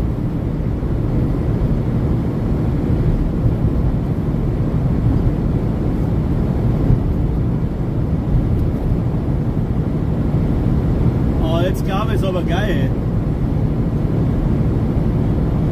Jetzt kommt einer mit dem Anhänger. Jetzt bin ich gespannt. Ein Tölzer. So. Hat der 100er Teufel hinten dran? Ja, hat er. Ah, und der genehmigt es auch noch. Passt, nehmen wir alles wieder zurück, der darf 100 fahren. Servus, Robert, da ist klar bei dir.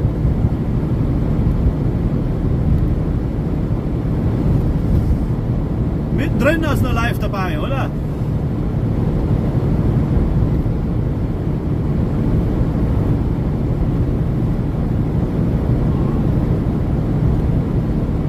Wie lange hast du denn schon angeschleicht, Robert?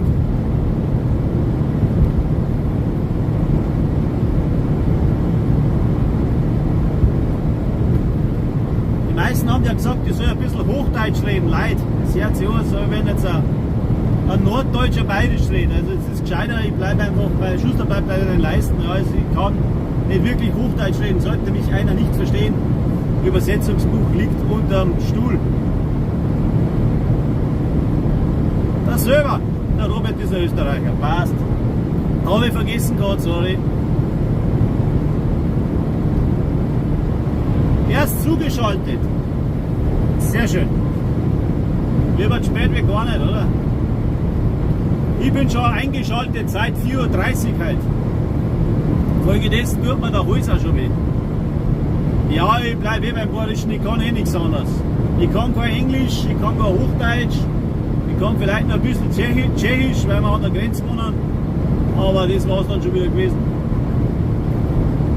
Englisch kann ich dann auch gerade bedingt.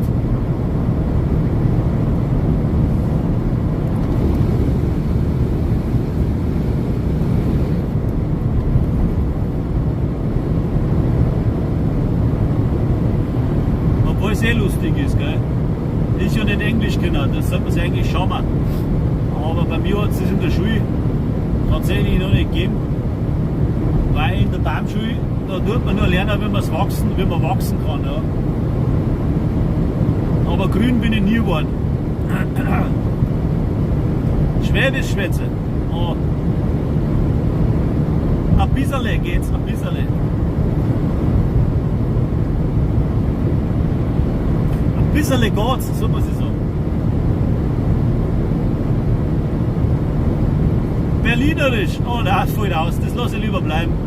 Weil da bisselt ja jeder in die Hosen, wenn ich Berlinerisch rede.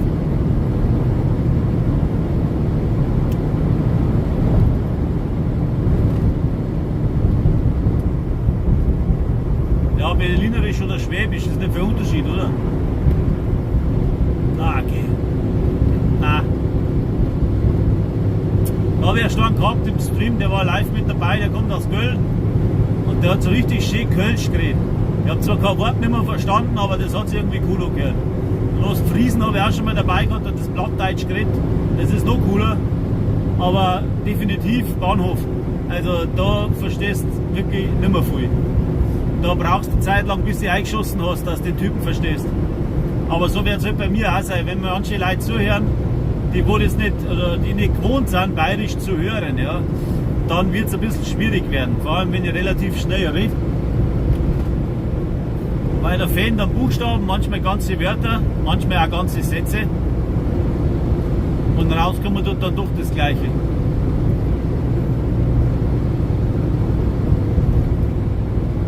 Und Österreichisch rede ich jetzt lieber nicht, weil da glaubt man dann meine Streamzeit nicht. Aha, da. Witzle geschissen, Späßle gemacht.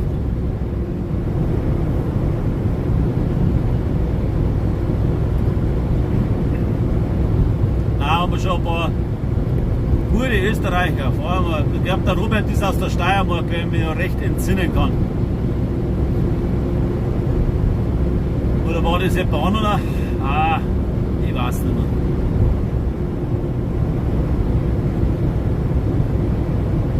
Ja, stimmt.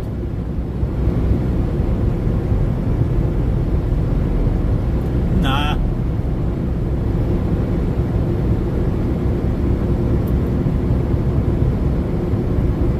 Anzeigen habe ich schon gut, das wenn sie dann hinten anstellen. Steiermark, gell? Ich hab's gewusst. Ah. Ist es wieder bei euch? Genauso beschissen wie bei uns, oder? Aber wahrscheinlich ein paar Grad kälter.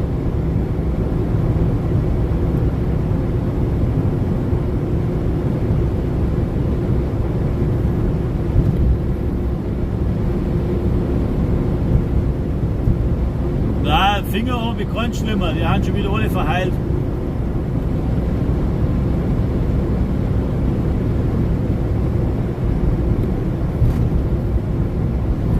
Aber meine Frau, die sagt aber jeden Tag, sagt mindestens einmal zu mir, Mai, bist du ein Depp. Sage ich, genau das habe ich gebraucht. Ich kriege aber Anzeigen wegen extremer Blödheit. Gut, dass Blödheit nicht laut ist, weil sonst darf es noch besser brummen, wie es eh schon brummt da. Nein, Schmarrn. Man muss aber ein bisschen blöd stellen. Weil dann ist ja jeder überrascht, wenn man dann doch einmal was zusammenbringt, weißt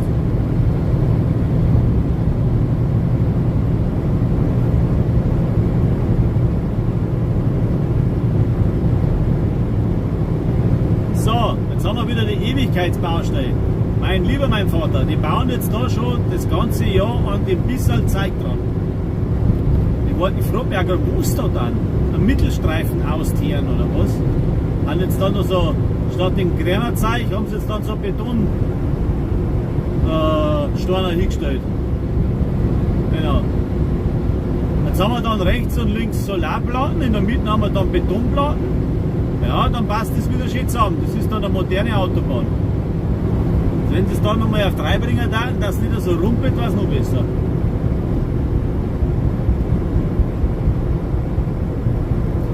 Ja, schauen wir mal. Ich wünsche dir einen schönen Tag und ein gutes Gelingen, mein Freund. Wieder mal dabei sein, freilich. Glocke einschalten, dass du das nicht verpennst. Das habe ich jetzt sagen müssen, oder? Ja, fahr noch vorbei, weil da oben hat schon gescheppert deswegen.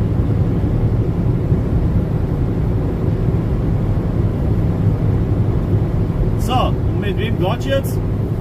Ja, dann hört man noch andächtig zu. Was auch gut ist. Freilich. Safety first hast du aber. Ich fahre ja momentan gerade 65. Ah ja, das ist schon ein wenig langsam.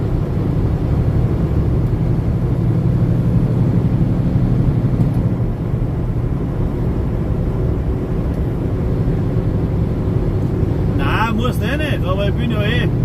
Also pass auf, ein Abschlusswort zu dir. Ich fange die meiste Zeit eh später an. Ja, heute habe ich halt wieder mal, weil ich schon länger nichts mehr gebracht habe, weil es immer tourenabhängig ist, weil City-Tour kann ich nicht streamen, weil gefühlt 480 Mal aussteigen muss und dann der Lastwagen die mehrere Zeit steht, ist es natürlich blöd, wenn ich da streame. So, jetzt wenn ich eine Überlandtour habe, so wie heute und mit viel Kunden, dann kann ich einen ganzen Tag streamen. Ansonsten mache ich das eigentlich nur bei der Heimfahrt, dass ich halt nicht mehr, oder dass ich vielleicht noch ein, zwei Mal aussteigen muss, verstehst? Oder gar nicht mehr, dann ist das meistens nicht schlecht. Ja. Und so wird es heute, auf dem Wecker habe ich jetzt eine Streamzeit 4 Stunden 11, bei mir zumindest. Ich denke aber, dass der Stream jetzt tatsächlich 7 Stunden läuft. Da habe ich gerade mal eine kurze Unterbrechung gehabt, weil mein Akku abgehackt ist, der ist zu heiß geworden. Dann habe ich hinten schnell mal ein bisschen eingefriert, jetzt geht er wieder, so wie es ausschaut. Zumindest geht er jetzt schon 4 Stunden wieder. Und ja, dann ist gut. Ja, freilich. Wenn es dir dann nervt, wenn das Ding ständig bimmelt, dann kannst du dann wieder ausschalten. Aber wenn du es nicht verpassen willst, weil ich eben keine feste Streamzeiten nicht habe, weißt? Darum ist eine Glocke definitiv sinnvoll, wenn du dabei sein willst. Ja. Weil es kann sein, dass einmal, was weiß ich, 14 Tage nichts kommt und dann wieder jeden Tag. Es kommt aber ganz drauf zusammen, was ich halt fahren muss.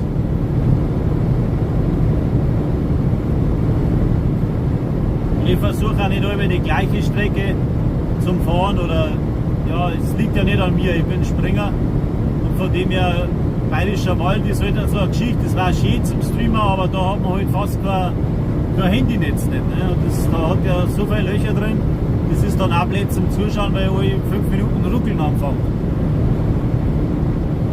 Ah, Abo, ja, einen herzlichen. Geil.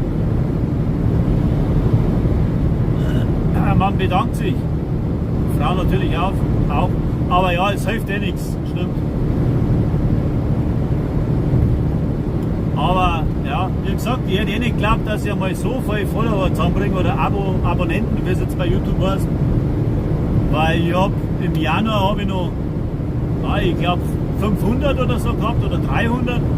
Ja, jetzt mittlerweile sind es annähernd fast 3000 geworden. Da frage ich mich, irgendwas mache ich dann doch richtig, gell? Ja, Netz, Betonung auf Netz. Netz hat Löcher. Und ich habe das Talent, ich erwische jetzt Loch. Aber ja, es ist so.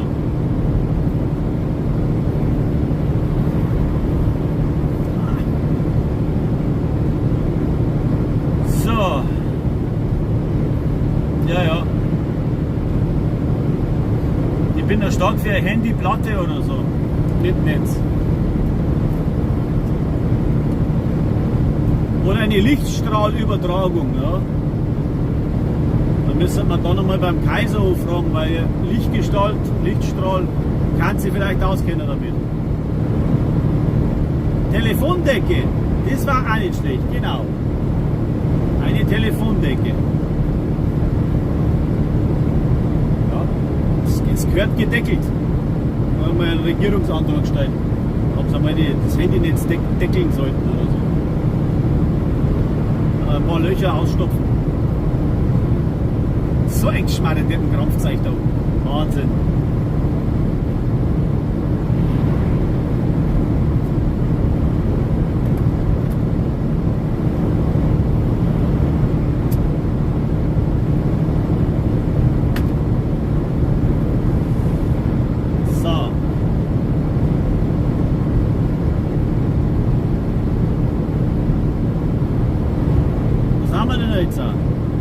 So, wo sind wir? Grüß dich. Passt. Meine Mamminger Konserven.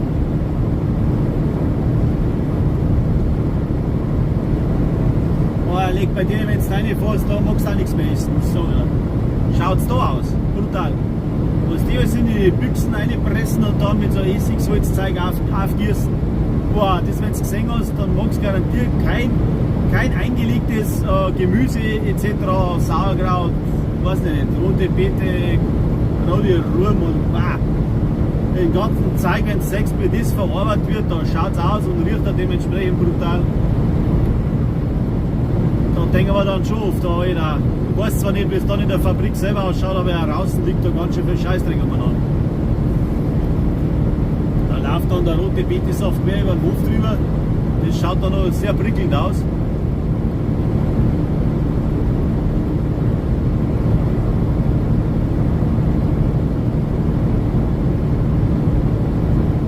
Alter, das war wieder ein Flachwitz. Danke dafür.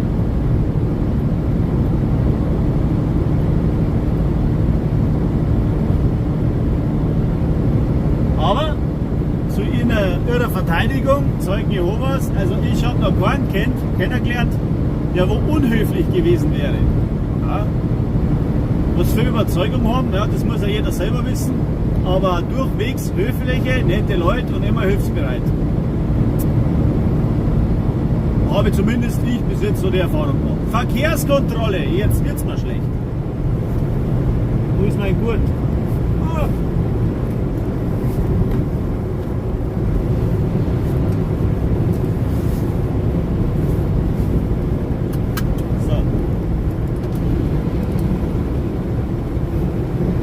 Jetzt fahren wir noch in eine Verkehrskontrolle rein. Ja, haben Sie heute Verkehr gehabt? Nein, weil ich zu früh aufgestanden bin.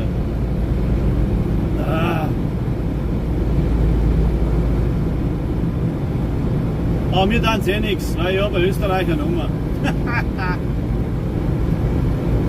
Kann ihn enttäuschen.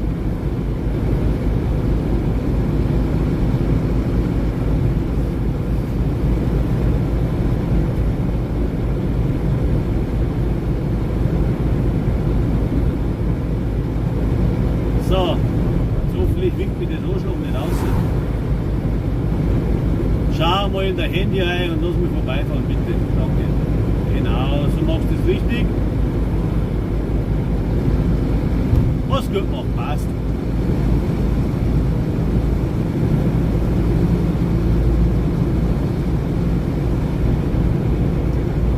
Ja, der darf schon piepsen.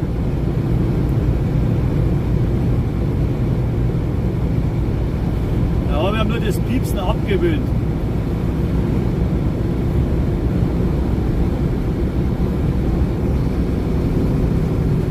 Da ist, glaube ich, das Kabel gerissen.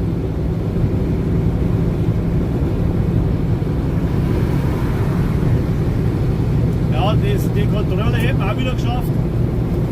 Aber ich muss sagen, ich fahre jetzt 35 Jahre plus minus mit dem Lastwagen und ich bin genau ein einziges Mal aufgehalten worden und da haben sie gesagt, ja, fahren Sie weiter. Also haben sie nichts angeschaut. Es ist halt gut, wenn du sozusagen Werksverkehr bist, weil du fragst, das ist auch nicht Werksverkehr, ja, passt dann wieder schon. Also habe ich mit meinen blauen Freunden, ja, jetzt sind sie nicht mehr grün, jetzt sind sie ja blau. Komische Farbe übrigens für Polizei. Habe ich keine Probleme. Ich lasse ihnen in Ruhe, ab und zu schicken sie mir ein recht teures Foto der Täten. Aber ansonsten habe ich eigentlich keine Probleme. Ja. Sind wir froh, dass wir es haben. Wenn wir es nicht hätten, dann es noch besser zugehen, wie es eh schon zugeht.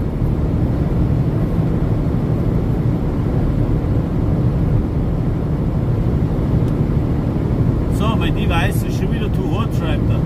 Das gibt schon einen anderen. Device. Aus. So.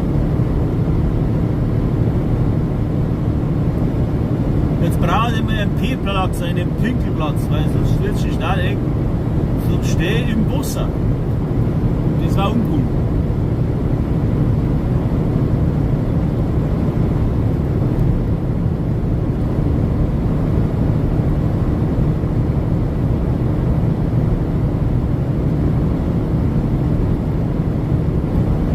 Meine Freunde, haben wir es wieder mal geschafft, haben wir wieder nur Scheiße gemacht, passt.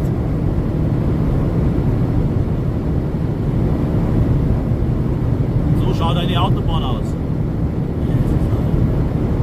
Aber jetzt ist wenigstens nichts los. Aber ich habe heute, muss ich ganz ehrlich zugeben, zweimal ein brutales Glück gehabt, dass mir keiner eingefahren ist. Weil am Flughafen haben, ich weiß nicht, wer es mitgekriegt hat, das ist recht schön auf der Kamera gewesen. Ich muss da einmal so komisch dumm fahren und dann so quasi in die Katakomben runter, ja, also so eine Art eine Tiefgaragenanlieferung. Ja. Also die erste, wo ich runtergefahren bin. Dann schaue ich rechts, sehe ich so einen ein Renault Clio oder was das war. Da war eine ältere Frau drin gesessen. Der fährt ungefähr mit 50 daher, hat nicht blinkt, gar nichts. Dann bin ich halt links rundum gefahren. In dem Moment, wo ich die Hälfte rundum gefahren bin, duscht die von der rechten Seite mir vorne vorbei. Also da hat es vielleicht noch 2 cm gefällt, dann hätte ich die Gurte weggerannt. Vorfahrtstechnisch war die im Recht gewesen, weil sie ist praktisch links abgebogen und ich bin innen drin rundum gefahren, also sozusagen wie in einem Kreisverkehr, aber die war mir voll eingesammelt. Die Gurte hat überhaupt nicht blinkt, aber voll vorne reingestochen. Also mir war das Herz beinahe stehen geblieben. Also das braucht es gar nicht. Und in der Früh, in der Baustelle drin auch wieder einer. Ich bin 80 gefahren, 80 ist erlaubt in der Baustelle. Ja, und der muss unbedingt auf der linken Seite vorbei. Haben wir dann wegen weiter mittig gefahren, dann ist er nicht vorbeigekommen. Hat mich dann auch recht saudumm umgeguckt. Aber ja, wie soll ich sagen, jetzt beim Retourfahren ist schon so gewesen, dass in der Baustelle wieder ein Unfall war, wahrscheinlich wieder vom normalen Überholen, weil sie einfach nicht dahinter bleiben können. Weil es ist ja wichtig, dass man einen Lastwagen weiter vorne ist. Und in der Baustelle sollte man sich dann definitiv an die Geschwindigkeitsbegrenzungen halten. Weil wenn es ich tue, kann es auch jeder. Aber wenn du das nicht tust, dann steht wieder die ganze Autobahn, weil sich irgendeiner wieder um so einen Betonpfosten rumgewickelt hat. Und dann braucht es ja auch nicht mehr pressieren, weil dann hat es auspressiert. Ja. So. Und jetzt haben wir nicht mehr zwei.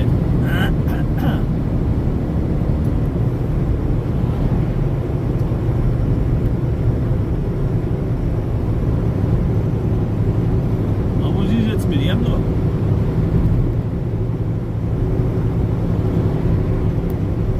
Oh, 78, das ist schon ein wenig langsam. Oder?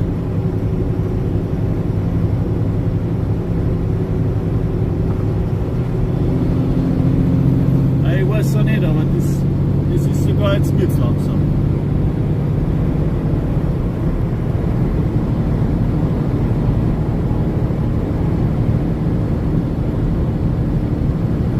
Ja, die Stunden bringen es Geld. Nur Fuhr habe ich heute noch und dann muss es gut sein, oder? So. Ah.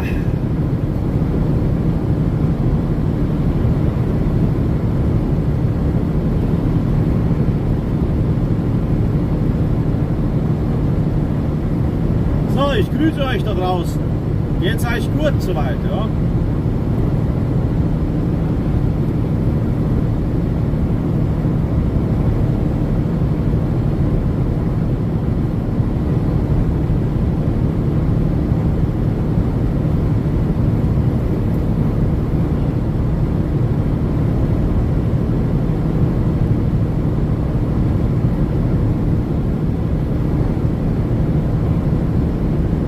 Tut mir der Hals weh vom Labern.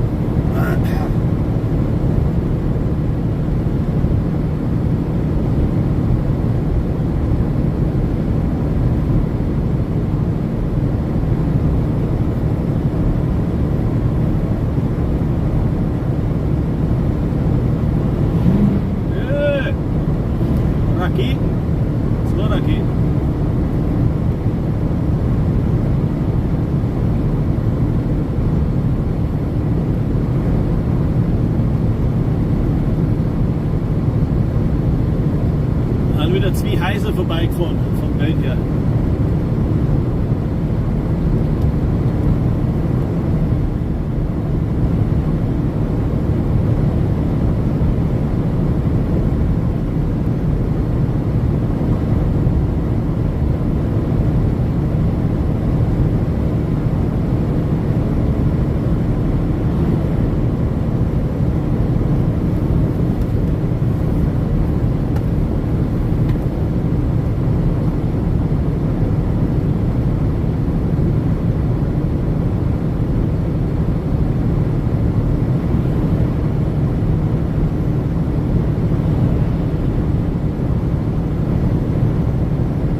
Es wäre jetzt mal nicht schlecht, wenn man einer schreiben könnte, wie viel Werbung das jetzt da in dem Stream kommt. Kommt viel, kommt gar nichts, weil ich jetzt eigentlich eingestellt, dass nicht viel kommen sollte.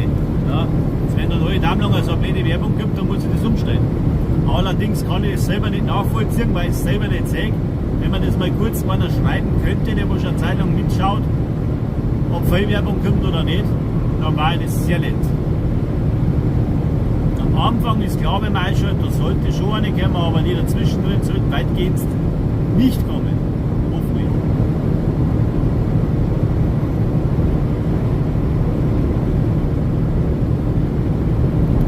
Weil ganz ohne geht's nicht. Aber so wenig wie möglich.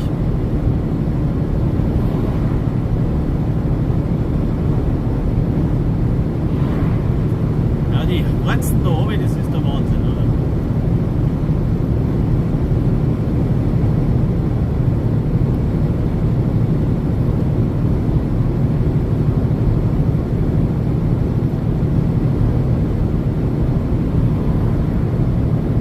Ach ja.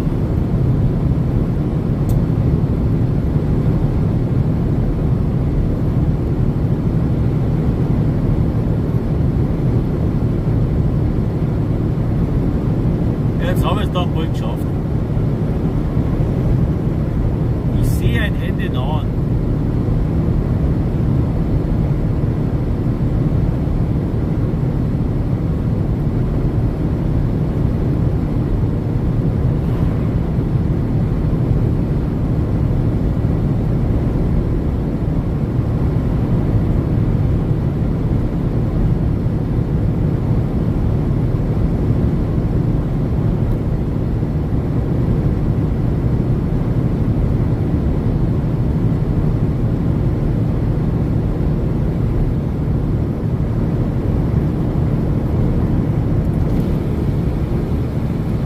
Ja, die Sonne, glaubst du sie nicht? Die gibt's noch. Ich meine, die haben es ausgestellt.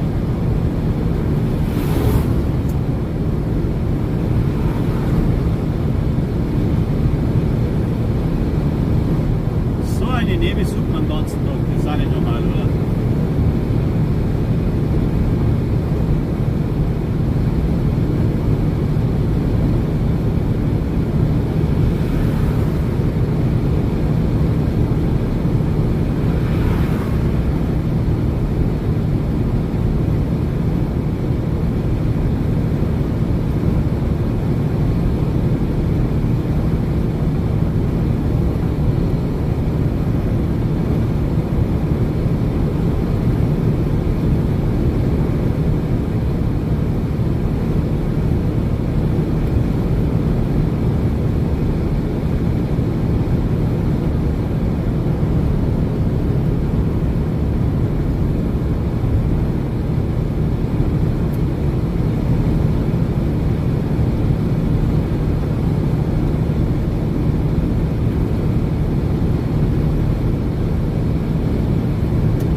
ich aber schnell mal eine Stange Wasser da in die Ecke stellen, weil sonst stehe ich nämlich hier im Wasser und das war gar nicht gut.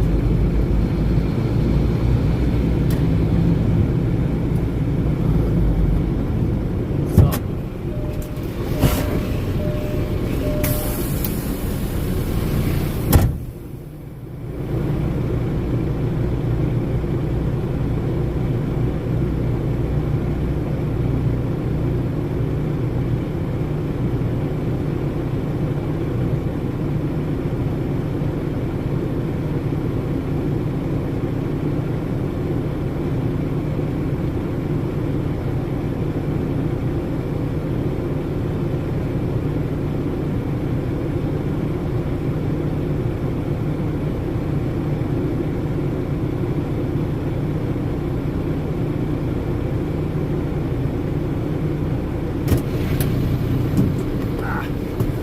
Ja, weil es gerade beim Thema ist, gell?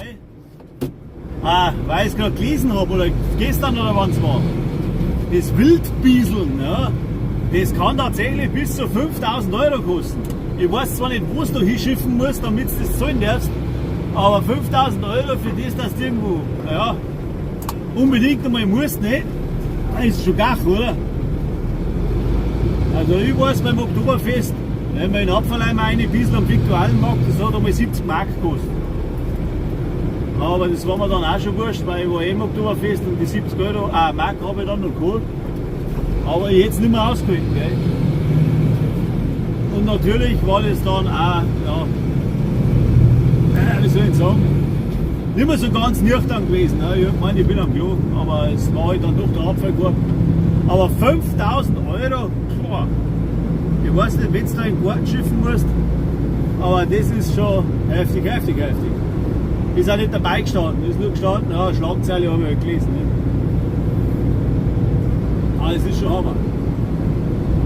Auf der anderen Seite, wenn bei uns das Volkfest ist und dann stehen sie in der Reihe nach in meinem Garten und dann, ja, da haben wir schon gedacht, ich tue jetzt einmal ein paar Eimer aussehen, dass es nicht direkt so müffelt, weil dann kann man es wegschicken.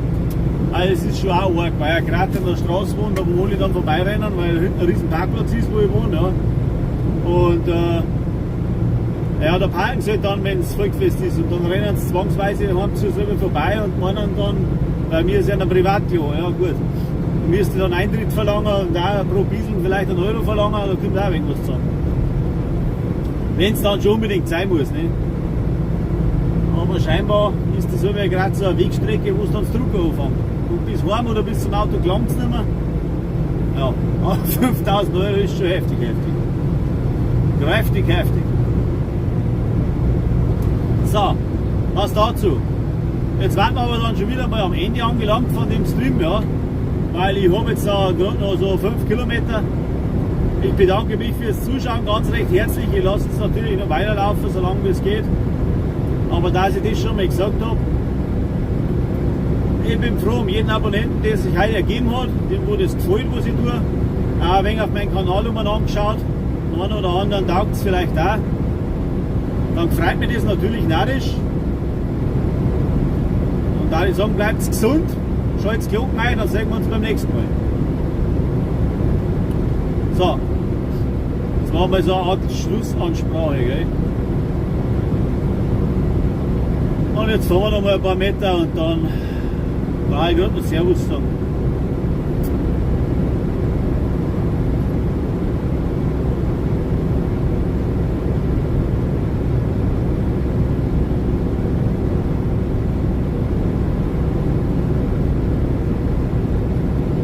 Im Film darf man sagen, da ist ja nichts. Da ist wirklich nichts, gell, wenn man so schaut.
würde ich sagen, das war's dann für heute. Danke fürs Zuschauen. Bis zum nächsten Mal dann hoffentlich. Gell?